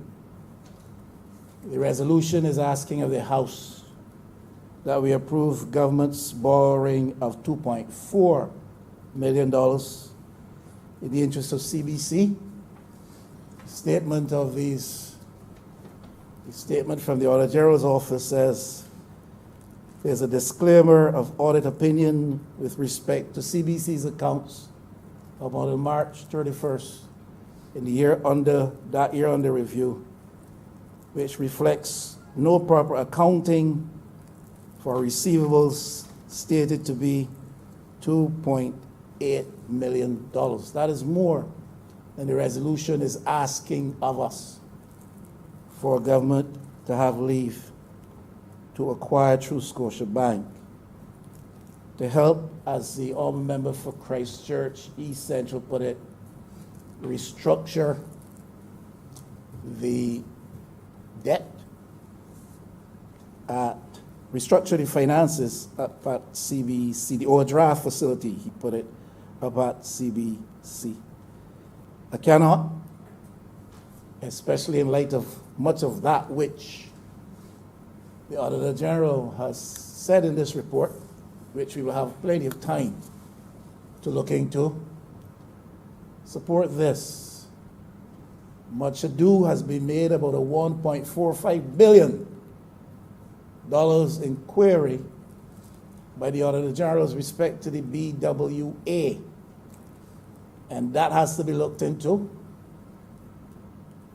It signals very poor practices, and I will make my language no stronger than that at this time on behalf of the Barbados Water Authority. But I know we can compare or contrast the amounts. Some say that we talk about chalk and cheese. The principle is the same. If we have a state-operated entity that is not properly accounting for its operations, then we have to take pause. And when we're faced with a circumstance that Parliament is being asked by the Minister of State in the Ministry of Finance via this resolution to support this access to funding on loan through Scotiabank to restructure the overdraft mechanisms at CBC, then I have to stop and say I cannot support it unless we can get some clarification. I can go on, and I will not take much time on that because it goes on next couple of lines to make reference to another $700,000 for which there's again a disclaimer of opinion, and this has to do with accounting for inventory. And the auditors were unable to verify with respect to the inventory count to the value of $700,000. So we're not going to move forward operating blind, not knowing the source of these concerns or the cause for these concerns, and vote in approval of this resolution. Now, I have to ask, because the Honourable Member for Christchurch East Central did not say, he did say that the state-operated entities are operating with a clean bill of health, and that must be the case. But I don't know that he told us what is the level of indebtedness to overseas program suppliers currently by the CBC. I raised that because I saw it raised in the public arena by interest overseas that Barbados was defaulting on its obligation to pay the necessary liabilities and royalties with respect to programming that it was using from overseas sources. But I've heard nothing said with reference to the current level of indebtedness on the part of the corporation with respect to its overseas creditors who supply programs and other content for its use. The inference could be drawn, and certainly the implication was given, that the entity we call CBC was basically pirated. And that's the reputation that we were developing. That's not the charge which I lay. I'm simply suggesting that that is what was put into the public domain by interests overseas. And it would be good, therefore, to know the level of indebtedness with respect to the operations of the corporation vis-a-vis overseas creditors and suppliers of programs and other content. I'd also like to ask, and I don't know if the minister is in a position to state, the Honourable Minister with primary responsibility for this portfolio does not sit in this house. She sits in an honourable seat in the other place. But perhaps someone here holding a brief for that ministry can speak to this. What are the numbers which have been laid off at the corporation in the last 2 years? Because I happen to know that this administration held a certain view that the corporation was overpopulated in terms of its employment complement, and that even when you compared it to other bigger and larger entities, that still held true, that there were too many people. That's not what I'm saying. That was what this administration said. That was his view, that there are too many people employed at CBC. So I'm asking, in the last 2 years, how many of them have been severed, laid off, cut, reduced, eliminated in terms of their jobs? What have you? And in that regard, and with reference to that, how many persons have been newly contracted at the corporation? And for what services have they been contracted? I listen to persons like yourself. Well, Mr. Speaker, I see you smiling. And I'm learning a little bit of the art of raising query. And I'm suggesting that we need to hear how many have been laid off since the administration took that view that the employment levels were oversubscribed. And how many have been taken on contract in the last 2 years, and for what services? Now, I think those things are important. They may constitute nuisance value in the eyes of some. But I think Barbadians want to know if government is going to continue to borrow to address financial gaps at the CBC, what exactly is going on. I'm not saying that if the operations of the corporation are in such a state, all other things being equal and in proper place, that the corporation should not be from time to time subsidized by government's assistance. But if we have questions, if we have queries and everything else does not seem to be properly in place, then I'm suggesting that I can't comfortably vote in support of this. Now, Speaker, let's get a little bit more to the philosophical or ideological. I watched on my TV, Channel 8, part of a program a few Sunday nights ago styled People's Business, intended to give a 2-year review of this administration's performance. I really felt a little bit of a sense of shame as to the composition of the panel and the focus of the program. I mean, if you are going to review the 2-year performance of a party in the office of government, you can't bring to the panel exclusively. You can't bring to the panel exclusively 3 persons who have either served or are serving currently in the cabinet of the same administration. You can't have them attended by a 4th who is known to look with an eye of favor upon the administration, especially in his very senior years. But that is what I saw. I saw in the earlier afternoon a panel discussion among some young people. And there were obviously a number of people there with mixed views and mixed party affiliation, clearly. But in the night, with a panel more adult, more experienced, reviewing the 2-year performance of this administration, I saw 4 persons, 3 of whom live in the bosom of this administration,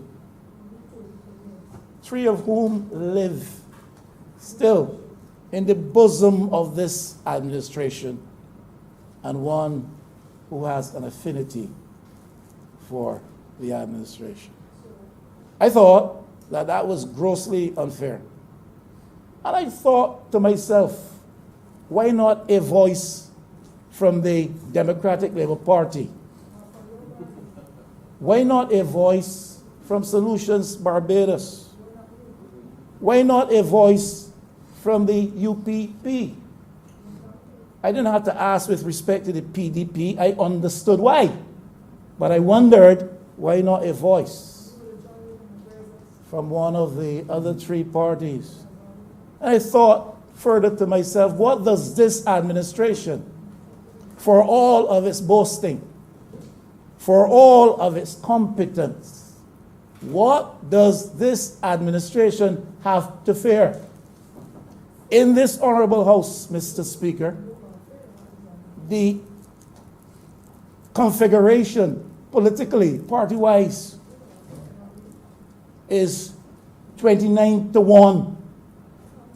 In terms of debate, Mr. Speaker, it is 28-1.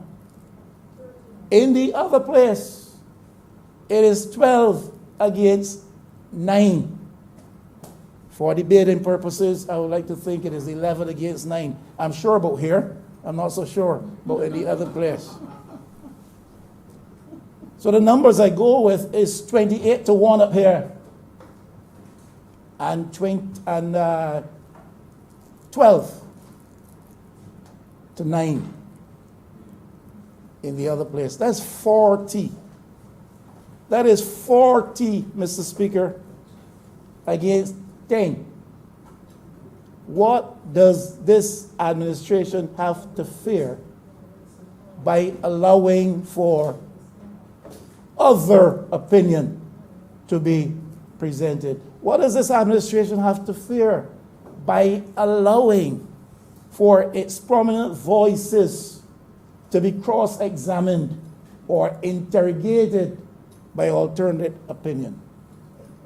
You tell me, Mr. Speaker. In Barbados, in 2020, with Parliament so configured as it is, with the government as popular as it thinks it is, and in many people's minds as it actually is, what then is the problem? That you are reviewing, and you can only find comfort in having opinion expressed which you know will be in keeping with the message which you are trying to market. I tried to call that program, Mr. Speaker, and nobody answered me. Not a fellow answered when I called. And I called about 5 or 6 times, and it's a program open to call-ins. Yes. And no answer. I resolved next morning I will be making some more calls. And I called. And I called more than one person. So you can't identify what I'm going to say with anybody in particular. And you know what I was told, Mr. Speaker? That was our view too. That imbalanced perspective which was given was wrong. And you know what I was told? You know what I was told? Person who said this said that they felt a sense of a little bit of shame when they recognized the quality of the earlier youth program when compared to the one in the night. All I'm saying here, Mr. Speaker, I was told, we felt, I was told then, we feel the same way you do. We felt that there should be better balance, and we wanted a couple of other persons who would represent an alternative opinion. But it went right up the line. And I will not, in the interest of decency, say how far up the line I was told that it went. I can't swear that it is true. But I was told that it went up the line, up the line, up the line. And ultimately, the instruction was the panel was to be so comprised as it was. In 2020, that is bad. With Parliament configured as it is, with the government carrying the mandate which it does, that is not only bad, it is wrong. And I said I will address this in formal letter because I want equal time for opposition voices. I can only speak for me. But I said on the phone, I want equal time for opposition. I'll put it in writing, and I did, requesting access on the same subject for the PDP. And I got a response which I would not share here. But needless to say, I've seen no invitation come. I have seen no furtherance of the matter. But that is the Barbados in which we live. And I say this, and those who sit here in their right minds better consider it, because the CBC, as a broadcast entity, is being overused by the administration currently to its advantage and to the disadvantage of other opinion in Barbados. And the point I really want to make is that those who sit in this chamber, as a part of this administration, perhaps needs to realize as well that even they, some of them internally, are being marginalized from access. There was once a time when I would see on our screens, every night on CBC, 4 or 5 or 6 or 7 ministers of government. Nowadays, I don't see that. Some of you are being sidelined. It is not your voice that is being amplified. It is not your image that is being embellished. It is that of others. It is that of others. So that CBC is being used as a mouthpiece for marketing and putting out the message of the government. And when I speak to the message of the government, I am really localizing that to the embodiment of 1 or 2 people. And some of you are becoming just as excluded as the rest of us. Yes, we all appear there from time to time. But you people are bright people. You went to the best schools and colleges and universities in Barbados. And you know it is not only showing a man's face, his posture. Yeah, use of technical stuff to enhance or deflate or distort images. It is where you position a person. It is where you position a person in the item lines. It is what you allow a person to be heard saying, sometimes the least important. It is when you camouflage and cover the message which is most pertinent, the things that would cause Barbadians to stand up and question the quality and performance of the government. There are some in the media fraternity. There's some. Look! Don't get me stirred. We have now come to a place where in Barbados, the power of the government in control over CBC is such that we are seeing often the news hour eclipsed, so that the message of the government, the one it once marketed, can be seen and heard. We are seeing long speeches and addresses on our screens. And if they are not long enough, they're then repeated and repeated more than once. Now you can sit there in your discomfort and not publicly in any way show visible acknowledgement that this is true. But you're intelligent people and you know it is true. All administrations have complained over time.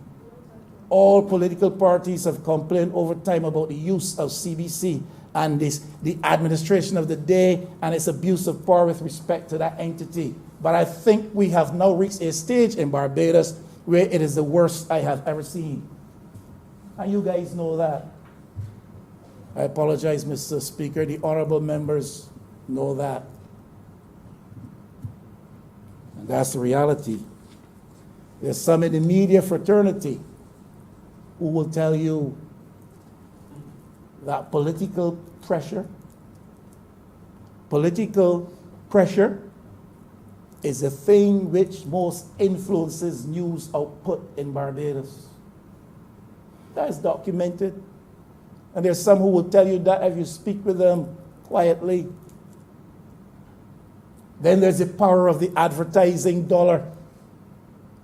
So business entity A does not like this story. It does not come, or it is distorted, or it is withdrawn. And if ministers make gaffes, calls can be made to make sure that those gaffes are not carried. I know. Because media people tell you what they have to live through. What am I talking about? You think I'm talking about CBC, Mr. Speaker? I'm talking about democracy. I'm talking about the threats to democracy. I'm talking about the perils and danger on the doorstep of the democratic practice in Barbados. That's what I'm talking about. Not CBC. It is a bigger issue than CBC. CBC is a struggling entity, financially and otherwise, that seeks to play a viable, proper, positive function, but it is subject to political pressures and to the influence of advertising dollars sometimes, not only CBC, the wider media. And I'm so, Mr. Speaker, therefore, talking about democracy in Barbados and the manipulation of the media to serve narrow political ends or the narrow ends of select business interests in Barbados. That is the reality that we live. That is the reality that we face. It is true, and I don't accuse the wider media fraternity of this, but it is true, Mr. Speaker. You know them and I know them. There are some who are very unprofessional. And you know how the lack of professionalism is made most evident? Not in the bias they bring to what they say or write. It is made most evident when you make reference to their career moves. You with me, Mr. Speaker? The greater evidence is to be seen when you observe where they move from and where they move to and how fast they move. That is the greater evidence.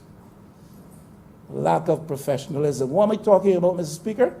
I'm not talking about a few unprofessional people. I'm talking about democracy and the media's role in preserving democracy. That's what I'm talking about. CBC may be owned, may be operated and managed by the administration. But CBC is owned by the people of Barbados.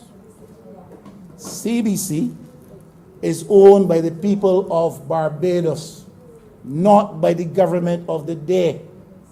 And the manipulative fingers and the power of political pressure and influence, wherever and however it is embodied, must be checked in the interests of our democracy. That's where we are in 2020. The role of the media is to help us guard against the dangers of unchecked power. Help us to guard against the dangers of a power imbalance in the state. And right now there's a power imbalance. And that power imbalance is not only reflected in the numbers configuration. That power imbalance becomes even more bothersome, more worrisome, when those who sit in majority numbers are weak men or weak women and will not stand up to power.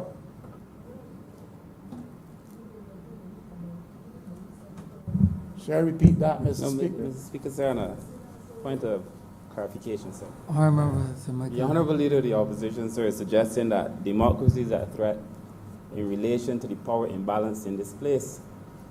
But it is democracy that determined the power imbalance in this place. It was through a full democratic process that the members in this place were elected through a democratic process by the people, sir. So to associate the structure and the composition of this place with anything undemocratic is to mislead the people, sir. I thank my honourable friend for his intervention, but he's a little bit off the mark. I'm not questioning the legitimacy of the process or the outcome of the exercise of that process. I am saying that in the face of the present configuration, which presents an evident imbalance of numbers and power, men must be strong and stand up in defense of democracy, so that that power represented in those numbers does not feel itself unchecked and unbridled. That's all I'm saying.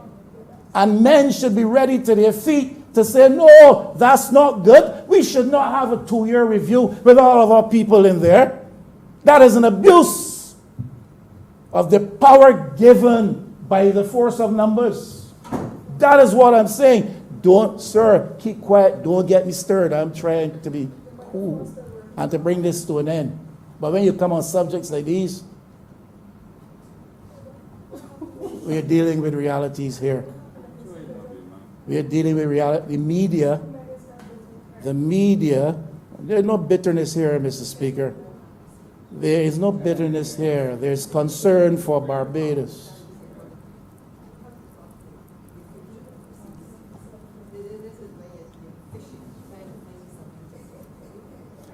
Now I hear I'm fishing. I hear I am fishing, Mr. C. There's nothing wrong with the activity of fishing. You know.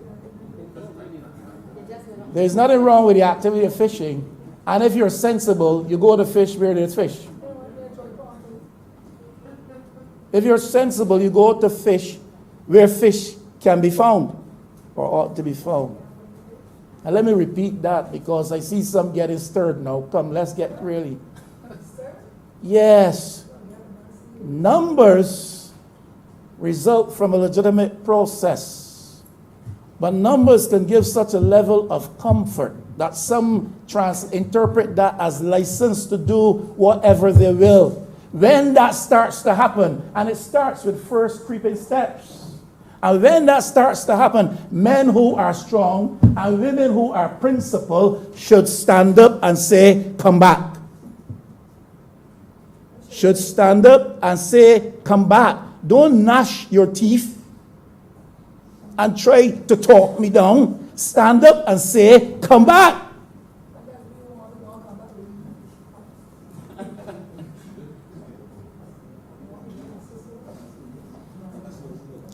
Media has a role in this very dangerous period. The media has a role in this very dangerous period. You know what they say about power and its tendency to corrupt. You know what they say about total or absolute power.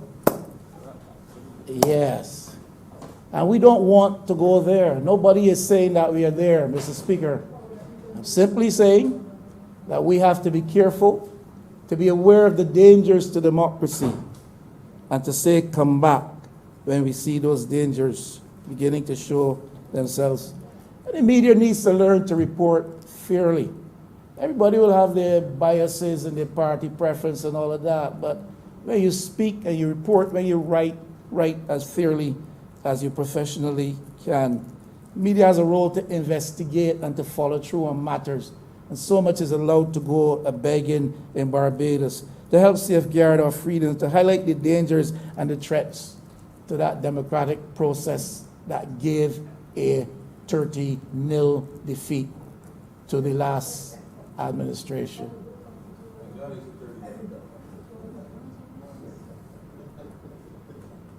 I've never otherwise than said it was 30. That was the result of the last election. It is not the configuration of the parliament now.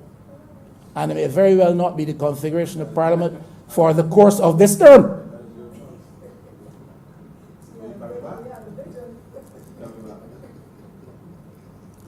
Mr. Speaker, why you warn these honorable men? No, look. coming back. Look, you see this honourable gentleman from Christchurch, East Central, and all this come back talk. I will not go there. I am not going to trouble him. I have quietly advised a couple of his colleagues, speak quietly to your ministerial colleague and ask him to desist from trespassing on that line, because it's improper and it's inappropriate. And I was going to speak about it. No, I ain't going there, because that's not my style of politics.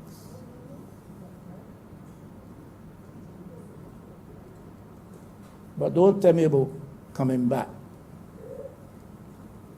I would have thought that you would have given up on that by now. Because despite your pleas and your prayers and your profferings, I'm still over here. And there are some things that all of you don't know. And there are some things that all of you do not know. And there are some things that some of you will never know.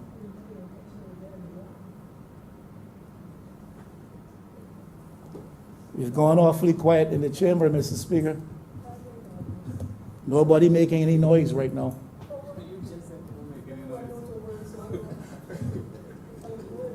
I have spoken in recent times about what I observe in my view to be a trend.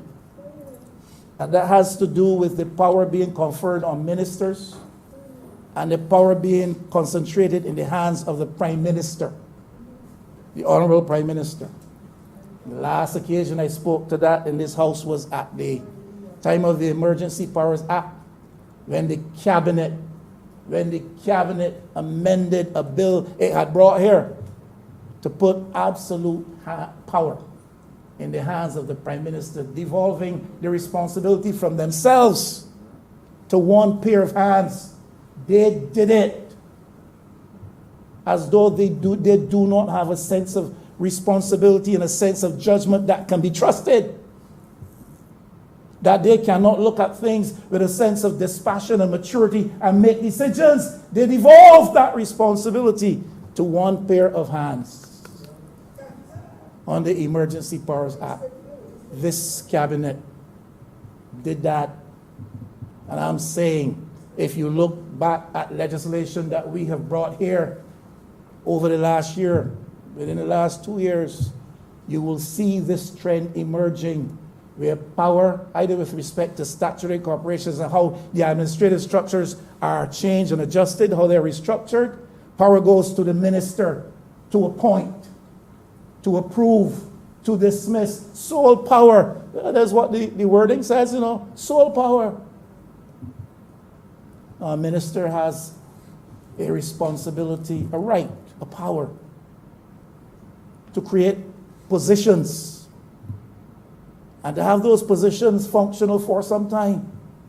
But we're talking about putting in the hands of a minister the power to approve disappointment or to dismiss an appointee. We did it at hospital, doing it at CBC, doing it all over the place.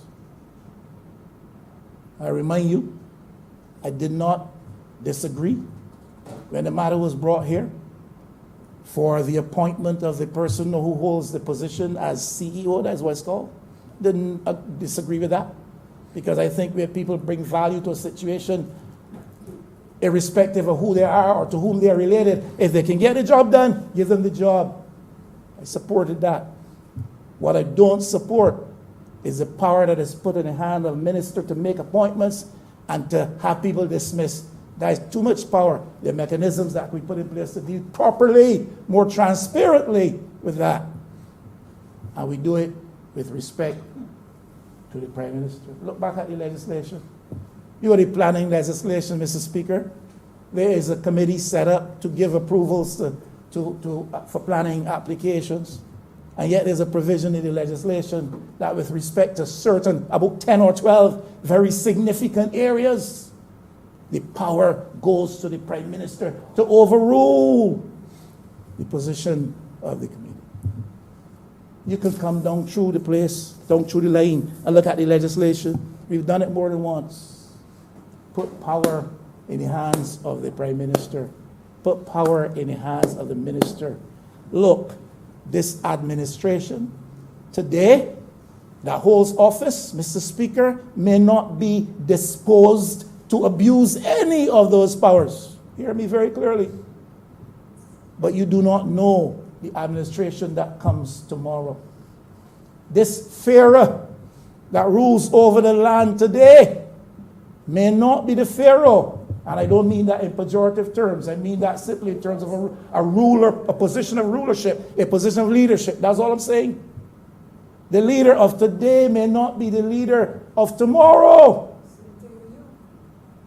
And that is why we must get the legislation right, my honorable friend from St. Thomas.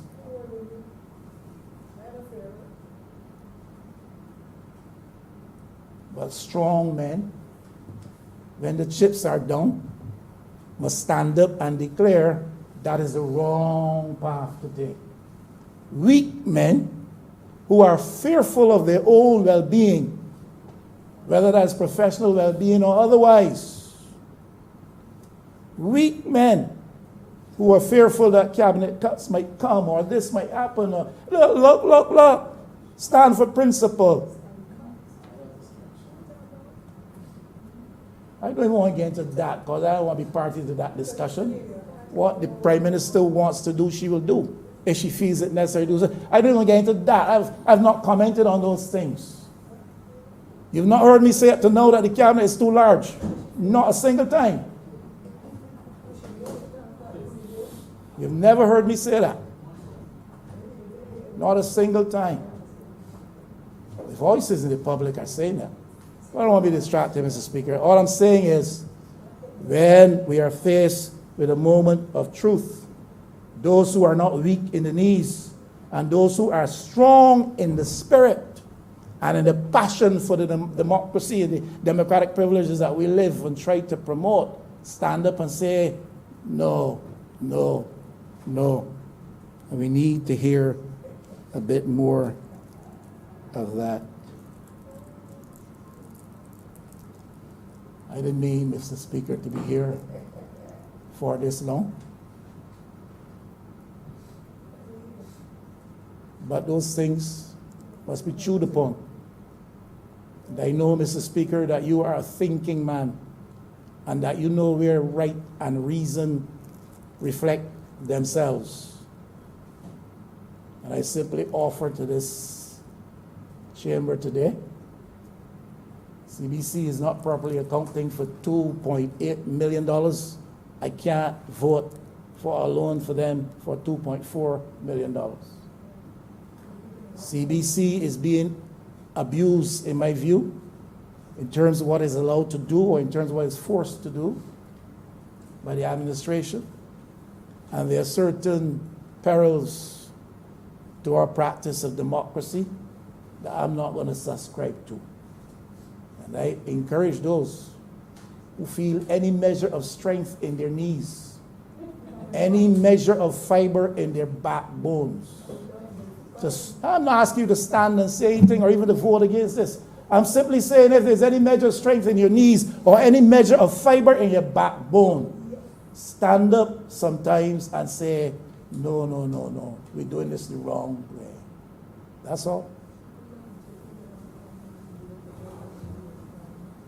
Don't all applaud at the same time, please. Kirk. Honourable Leader Government Business. Kirk. Mr. Speaker, I rise in support of the resolution. I rise in support of the resolution.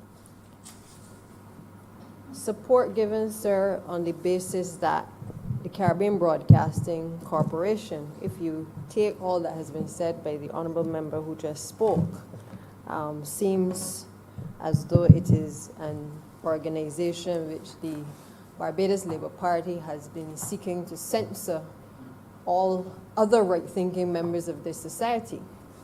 But on the other hand, sir, I understand that being in opposition often means that you have to oppose. But I do believe that you also have a responsibility to be honest and truthful And in the same token, when you start to criticize policies or programs, or you're in disagreement with what the current administration has put forward, you also have a responsibility to offer solutions, to offer recommendations, to put forward proposals from your own party to the country about how you see the transformation that may be necessary for the state-owned entity or for any other entity in this country, sir. What I heard, however, Mr. Speaker, on this particular resolution was what I consider to be what we would hear when we were in opposition, which is when you come in and you may not be too prepared for a speech, you decide to hold on to something, anything that you possibly can, and make a speech out of it, sir. And it is with deep regret that the honourable member, while asking some valid questions regarding the finances of the organization, would also take this country and those listening on a journey that would convey the impression that the Barbados Labour Party, through the Caribbean Broadcasting Corporation, has in any way attempted to censor either himself or any other persons who are not associated with the Barbados Labour Party. The questions he has asked about why aren't more ministers perhaps on television? Why is it that when we mount a conversation about the first 2 years in office, why was it not more fully represented by other persons?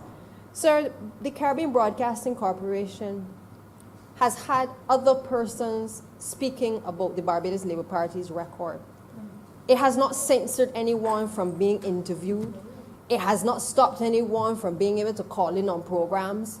It has not stopped anyone from being able to mount their own program or pay for advertising time on CBC to be able to express their views or the views of their political organization. It hasn't done so. But to convey the impression that as a party that has made significant sacrifices, of which the honourable member was once a part of, and who knows that on coming to office, the magnitude of the task that all of our members have had to face in dealing with respective ministries, I think it is unjust. I think it is unreasonable, as I sit here and I listen to the honourable member, for him to behave as though his former colleagues, who are still respectful of him as an honourable member and leader of the opposition, that we would in any way, through the Caribbean Broadcasting Corporation, seek to censor him. He repeated over and over about how the media has a responsibility to do this and the media has a responsibility to do that. But what he didn't say at any juncture is what attempts he has made to participate in the programming on the Caribbean Broadcasting Corporation. I think what is happening is that he has now realized how difficult it is to financially fund an opposition party and to be able to get airtime on CBC or any other forum. And I think that is what I hear his frustrations coming out, and I sympathize with him. Because it is not easy for any of us as members of this party either to deal with what is out there. Mr. Speaker, the honourable member is miscellaneous. That has nothing to do with anything that I said, but if she wants me to engage her now on this matter of funding political parties, we could go at that. Because there is a moral wrong that is going down in Barbados right now with respect to that. You want us to go down there? But I remember that's not in table. You want us to go down there? That's not part of the resolution. I remember. Precisely so. That's not part of the resolution. Precisely so. So don't come and mislead the House with that, because we can go down that road and we can talk about the immoral act of the Barbados Labour Party taking all of the subvention, which could never have been intended by the framers of that thing. We can go down there. I remember that's not part of the resolution, and I will not permit that. Thank you, Mr. Speaker. And again, I think the frustration is coming out because it cannot be easy for the honourable member to have to face and to walk this road almost alone in defense of what he is doing. It can't be easy, and we appreciate that. But I assure you that the Caribbean Broadcasting Corporation has in no way attempted to censor the honourable member, sir. It has no intention of so doing.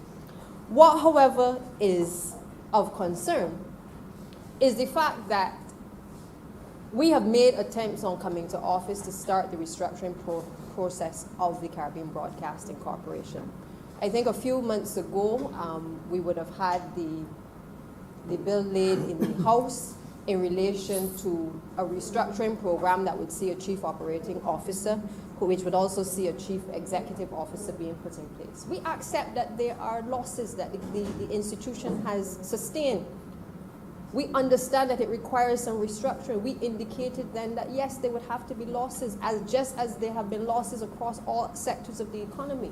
But to paint a picture in this environment that in some way that there is some wrongdoing or some deliberate attempt on the part of this administration to go after the Caribbean Broadcasting Corporation employees in any way is unwarranted.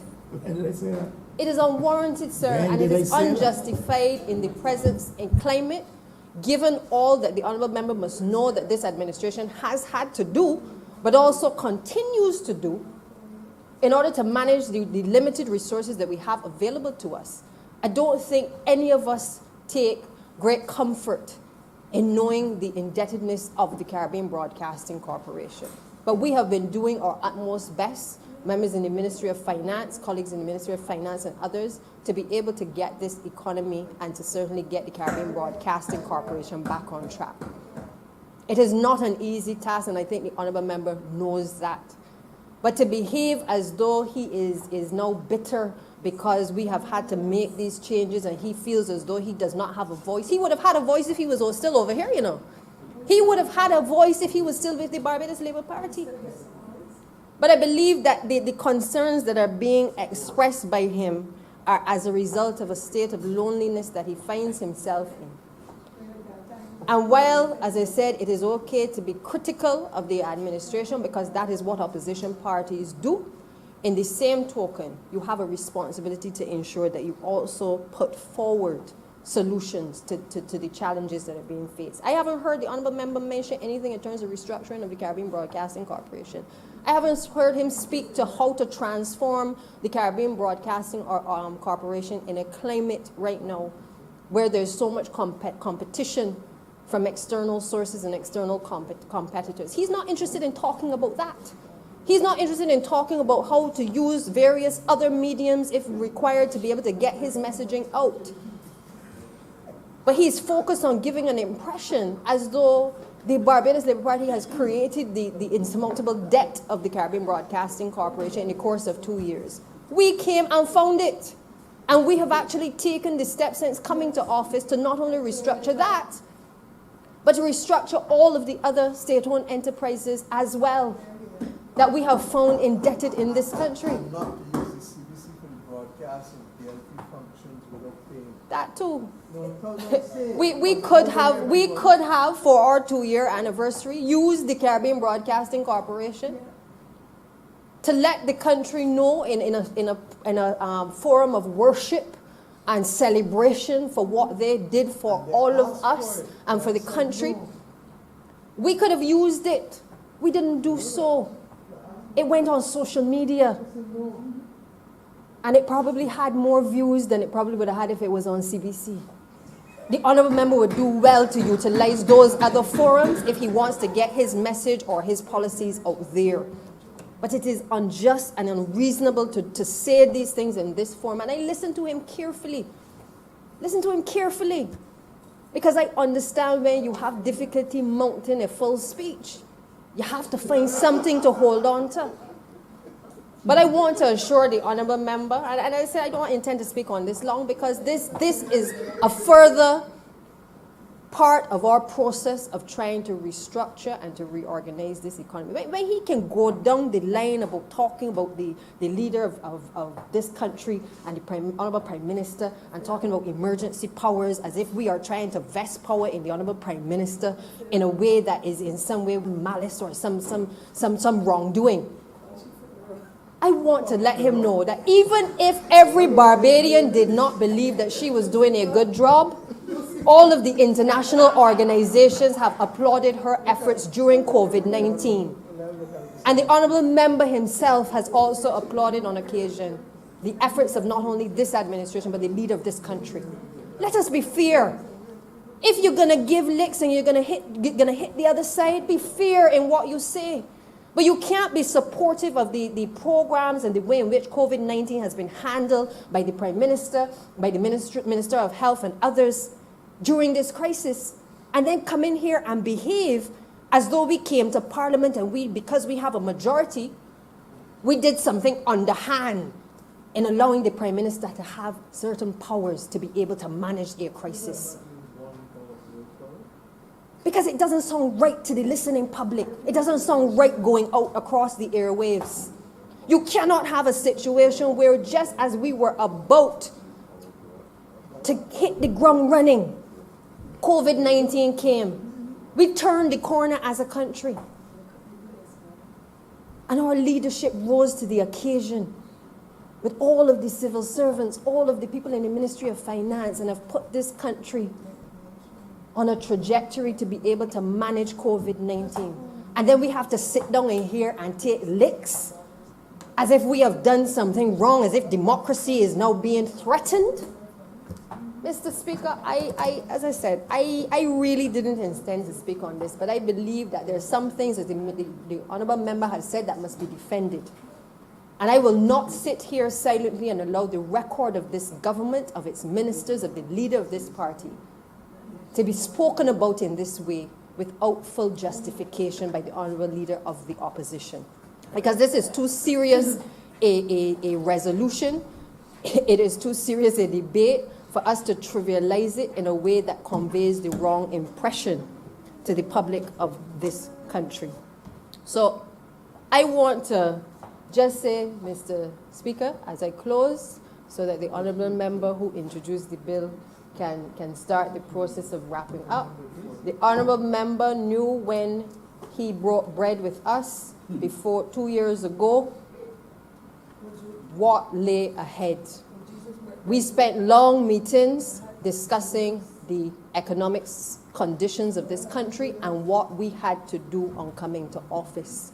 On this side, we have not moved from our position.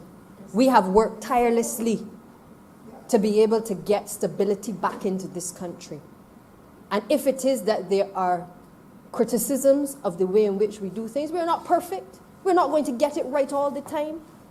But I want to give the Honourable Member the assurance that had he been on this side, he would have been working just as hard and he would have been getting equal airtime, whether on CBC or on social media. And he will do well to be able to investigate some technology, to be able to give a voice to the things that he wants to put forward. But to come here and to insult the hard work and the commitment of members on this side and to convey an impression that is contrary to the work that we have been doing is just simply not good enough. I'm obliged.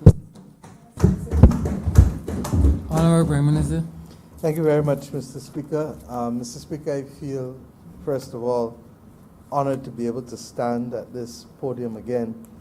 The last time at which I stood here was the 20th of March, and the closing of the second reading of the appropriations bill. And on that Friday night, I did not know that I would not be able to return to this place for some time, because it was only on the course of the following few days that I discovered I would need to have a medical procedure that was serious enough that would keep me out of these precincts. So first and foremost, I am thankful for your recognizing me from this position and for my ability to be back in this honourable and venerable place after some time. May I also say that as a result of that, it would have meant that I would not have been present for any of the debates with respect to the emergency powers legislation to which the leader of the opposition would have in the course of his speech referred. And I must confess that while I have signed the last one, directive, that I'm not sure what powers that he's talking about that are being abused by this government or by myself or by the Honourable Member for St. Michael Southeast, who would have acted for me for some of that time. Suffice it to say, however, that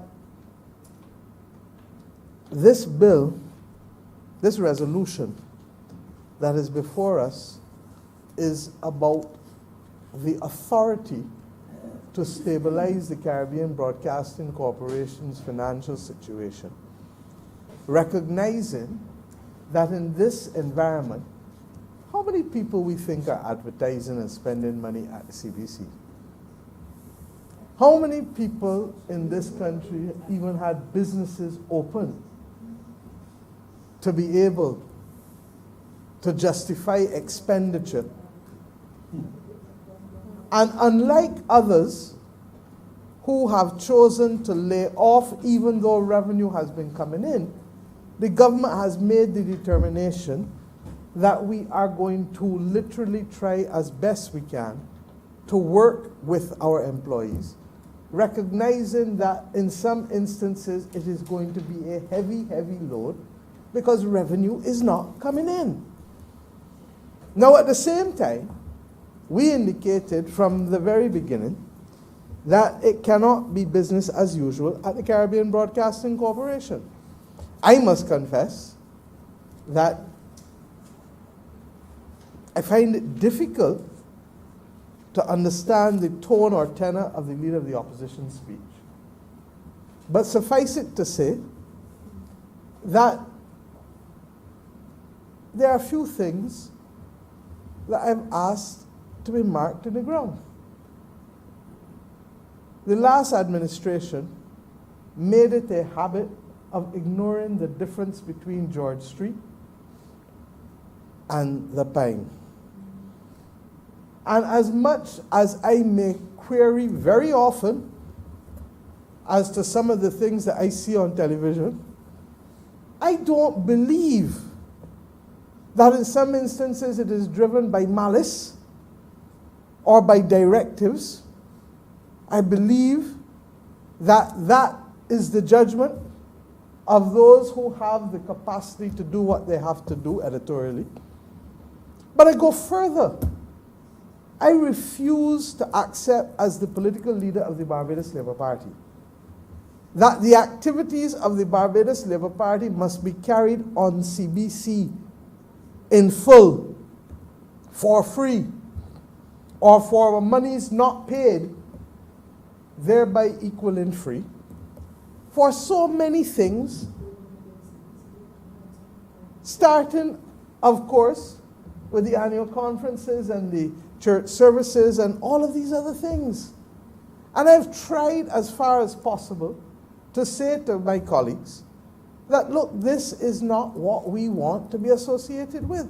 So I'm a little surprised because, in fact, I don't get the chance to watch the Senate often, because the Senate, more often than not, is during the middle of the day when I'm in meetings. But I do get the chance to watch CBC TV sometimes.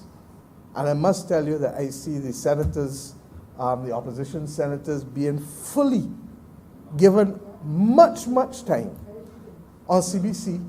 And therefore, to believe that that institution is depriving the Leader of the Opposition or any of his members from airtime would be something that I would wish to investigate. And I therefore want to invite the Leader of the Opposition to provide me with the details so that I may write the Minister and ensure that he can be assured of the fairness and equity to which he has become accustomed with this government. And why do I say so? On the 20th of March, I stood in this spot and I spoke about an Adopt a Family program, and I also spoke about the need for this country to also support the most vulnerable families. It is to my knowledge that the Leader of the Opposition has given us names to ensure that those persons are properly taken care of in this country. And that is how it should be. That is how it should be. It is to my certain knowledge that when the care packages were provided by the other people, the trust, the Sandy Lane Trust, I also indicated then that I would not be part of any public process that does not include both sides. I also included, up to this weekend, and he might smile, I don't know if they've called him yet, another well-known charity that indicated and asked who could we give things to. I said, but whenever you're giving, you have to give equally to the leader of the opposition. Well, I will make sure that the leader of the opposition is in receipt of what I know they had intended for him. And I am a little shocked that they haven't called yet, because they usually operate with judicious speed and make sure that there is transparency and fairness. But I also want to go further. It is easy for people to talk blindly. I've learned it in this country. There are those who are saying that, for example, I have said nothing on Black Lives Matter. There are those who are forgetting that at this point in time, I speak not just as Prime Minister of Barbados, but for another 2-3 weeks as Chairman of CARICOM. And they would do well to understand that I have never believed in jumping on bandwagons. Never. But I believe fundamentally in supporting principles. This government is the same government that would have indicated that moral leadership matters, and that what matters with respect, for example, to those persons at the UDC, that they should not be disenfranchised and told that they have to buy back something which was told to them, Mr. Speaker, would be theirs after 10 years. You recall? And I'm talking about houses repaired. This government is the same government in a previous administration, same party I should say, that would have introduced Emancipation Day and National Heroes Day and the National Commission on Reconciliation, that would have pushed the issue of reparations, not just for Barbados, but for the entire region, such that this is with us. I want to read into the record of this chamber what I wrote on the 31st of May at 1:42 on social media, because yes, the Honourable Member for St. Michael Southeast is correct that 30 years ago when I came into public life, the first thing you did was everything you said, you picked up the phone and you called a newspaper or you call a TV station. But we live in a world now, Mr. Speaker, that is as driven by narrowcasting as it is by broadcasting. And the irony is that those that broadcast locally or those that publish locally don't have the same reach globally. And the message that I wanted to share on that Sunday, 10 days ago, into the first, second, or third day of the riots, is a message that is universal and is not limited to Barbados or to the US or to anywhere. And I said then, I'm watching and I'm reflecting. The events of the recent months globally have provided the critical evidence as to why I said in Geneva last September in the Raoul Prebisch lecture that moral leadership matters. Much of what is confounding the countries of the world is the cumulative impact of behavior that is truly within the control of individual citizens. That is why leadership of all types and in all places needs to say, and say loudly, and act decisively when things are wrong and when they are right. Behavior fueling racism or other forms of discrimination or chronic NCDs or destroying oceans and our land and our air, all of this has to be fought. let us get on the same page and show our humanity to ourselves and to each other, and let us save our world. Together we can. And yes, silence is not an option. Now, Mr. Speaker, I am not in the business of PR or public relations as the leader of the opposition, and others would want us to believe in this debate on CBC. I don't think I have ever gone to CBC once and say, I want to do a broadcast from here. I want to get in here.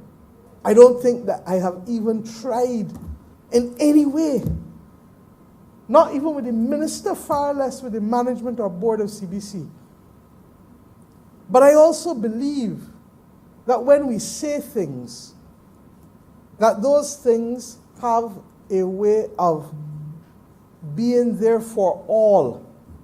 And that is why the use of social media, in conjunction with traditional forms of media, continues to be a preferred option for me. Because let us be real, a lot of the people that we think are watching free-to-air television don't watch it in the same way. And that is why the Caribbean Broadcasting Corporation's financial situation is as impaired as it is. Because how many people in here go straight now and watch Netflix? How many people in here go straight now and watch YouTube? How many people in here are locked into the WhatsApp and watch all kinds of memes and videos being sent to them, and when you check your watch, 3 hours gone? That's the 3 hours you would have been watching Days of Our Lives, the news, and something else. Times have changed. And it is of significance to me that in this parliament, we really are going to have to get 1 or 2 people under the age of 40. This must be one of the few parliaments. No, I'm serious. And I'll ask the clerk to do the research. That in the history of Barbados, in modern times, that doesn't have a preponderance of people in their 30s. And when I went in, I was in my 20s. And I say that not because of any form of desire to discriminate one way or the other, but just that it is reflecting a perspective that does not include that absolute younger generation, and we will have to find ways of correcting it.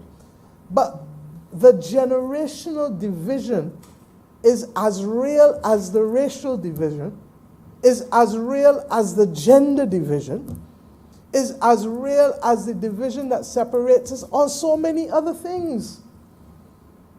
And what we have to do, the reason why the government still has a Caribbean Broadcasting Corporation and a government information system, is that we accept that the government has a responsibility towards national education, moral reinforcement, and to begin to get the kinds of values that are critical in a society such as ours to be able to move forward people, because we can't assume that everybody has access to the same information or the same guidance or the same mentorship across the board in every household. And therefore, the public space has to do what it can in order to be able to expose people to reinforce the values that we need to reinforce, to expose people to the information and knowledge that they need to be exposed to, and to begin to cause us. I was reading this morning some social media posts on the same matter, where people literally believe that the pandemic is a political ploy to oust political characters in other parts of the world. Well, this is the same pandemic that has everybody in here and everybody in the country in deep, deep concern, and that has so altered every aspect of our lives. But people can believe what reality they want to believe, and that was the example of Goebbels and Hitler. as it was the example of so many others throughout time. Now you can use it for good reasons and you can use it for bad reasons. And we have determined that the public broadcasting arm, whether in CBC or GIS or any other entity in the future, has to be about reinforcing what is necessary for nation building, for community strengthening, and for the stabilization and rooting of families. Now, we may not always be able to treat to CBC as a broadcasting station as it was treated to in the 1960s when it was started, because the technology has changed. And I just outlined to you the other options that people have. And therefore, the future of the Caribbean Broadcasting Corporation, in however which way it comes, has to be rooted not as a broadcasting entity, but as a digital enterprise first and foremost, that can facilitate broadcasting, that can facilitate other usages of digital technology in all that we do, from the monitoring of street lights to a whole host of other applications, too many and too varied and too commonly known now for me to even mention. And the bottom line is that technology and that digital application is going to impact on us more and more, particularly as we are seeing in this environment of the pandemic. And I trust and pray that we will be able to work with members of the private sector. And that is why CBC put out a request for proposals to begin to see how it can be in the third decade of the 21st century as revolutionary, as impactful as it was in the 1960s when television was introduced for the first time in a small independent state, being able to allow us to have a sense of our own identity and a reinforcement of our own values. We live in a different world, and if we remain stuck in the modalities of the 1960s, we will not be able to create the platform for global citizenship for our citizens, while anchoring them, most importantly, to Bajan roots. Bajan is who we are, but Barbados is not where we can be only. We have to be part of this world, but we have to do it with the Bajan accent intact, like Rihanna. We have to do it with the Bajan flair intact, like Sagari. We have to do it with the Bajan forthrightness that successive leaders have shown, not being afraid to speak truth to power or to defend the principles of small island developing states, who for most in this world are not seen and very rarely heard. I believe that we have to do our best to keep CBC's head above water with this resolution, but bend our minds to the fact that there has to be change, and that what was a broadcasting entity established in the 1960s will be an anachronism in the third decade of the 21st century if it does not make the fundamental changes that have been driven by the technology in the industry to which it belongs. And those fundamental changes, therefore, must require us, I prayed that this is the kind of debate that this Parliament would have been treated to, rather than allegations as to who is Pharaoh and who is not. Allegations as to who has abused power and not. And when in truth and in fact, it is too small, and we are too small. And the battles that we are fighting now globally, the battles to be able to get swabs. And the leader of the opposition should know it, because his shadow minister for health is one of the key providers of health services or medication or whatever it is to the Ministry of Health. We haven't discriminated against him because he's the shadow minister of health for the opposition. What's the party? PDP. I meant that genuinely. We have not discriminated. I'm not going to take lashes for things because people choose not to get into fights or not to engage in arguments. It is like what transpired on Saturday. I'm not happy with the fact with it. But when I investigated, the Attorney General showed me a letter from an attorney at law asking for 10 persons. Now, I still do feel that discretion should have been exercised. I genuinely feel so. But let us not make it believe or make anyone believe that the police acted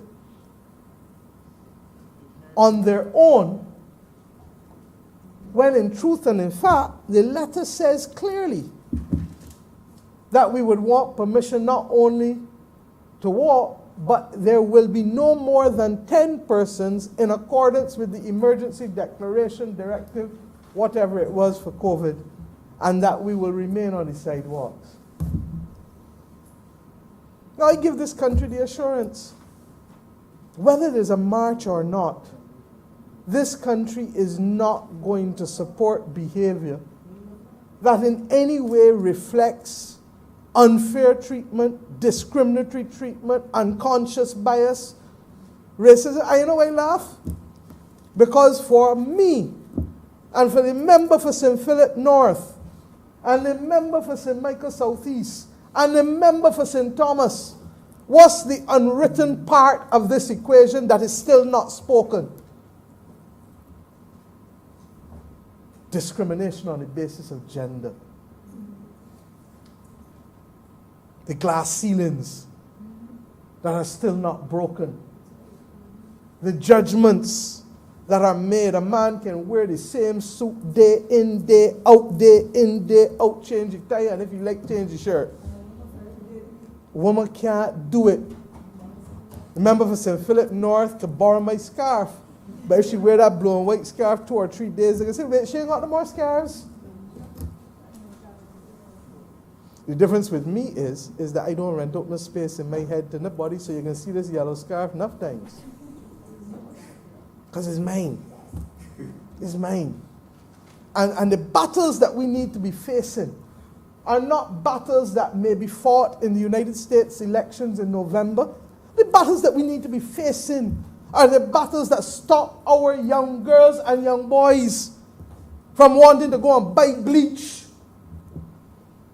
and use bleach on the skin. Like if something wrong with the pigment of the skin with which they're born. And that's why the language of Haile Selassie is as appropriate today as it was when he delivered them at the United Nations and when they were popularized by the great Robert Nesta Marley. Until the color of a man's skin is of no more significance than the color of his eyes. And we can go on and on. I wrote those words on the 31st of May because I believe fundamentally that the solution to the problem comes not simply at the institutional level, but in changing the hearts and minds of people, and in the small things as in the large things. Yes, it was easy for me to tell CBC on the 24th of May when they called at 5:30 at my house, can we broadcast the Barbados Labour Party 2nd anniversary service? It was easy for me to say yes and to ignore the fact that I would then have been getting 2 hours of broadcast time for free. And I said no. And they said, but we want people to see it. And not everybody has social media. I said, that may be true, but the Barbados Labour Party does not and will not pay for this at this point in time because it's not a priority. Our priority is making sure that people can live and eat in this country, not seeing ourselves on TV for glorification purposes. Principles only mean something when it is inconvenient to stand by them. And I don't need the gallery to tell people what I stand for and what we will tolerate. If I have in any way misunderstood the tone and tenor of the Honourable Leader of the Opposition, I say I'm sorry. But what I heard, no, I was in the precincts of Parliament. I was very much in the precincts of Parliament. I was very much in my office and in another room. I am saying to you that the tone and tenor of the debate is not one that I want to associate with. And I want to say to the Honourable Leader of the Opposition, if he wants access to time, say so. We certainly are not blocking you. And I would be horrified, and I say so, genuinely, because I don't need to stop him from talking to beat him in St. Michael Noes. I don't. I believe that contending views can be there. And for our people, I maintain the worst thing we can do to our people is censorship. Why? Because after 3.5 centuries of being told you can't turn left, you can't turn right, you can't have the hope that your family will be with you next week, next year, next decade, because people have the right to take up and separate. Our people, black people, have a vehement difficulty with censorship and exclusion because that's what they have been doing for centuries. And the difficult conversations, and that is why I commend the book Salt by Earl Lovelace for everyone to read. In the Castle of My Skin and Salt.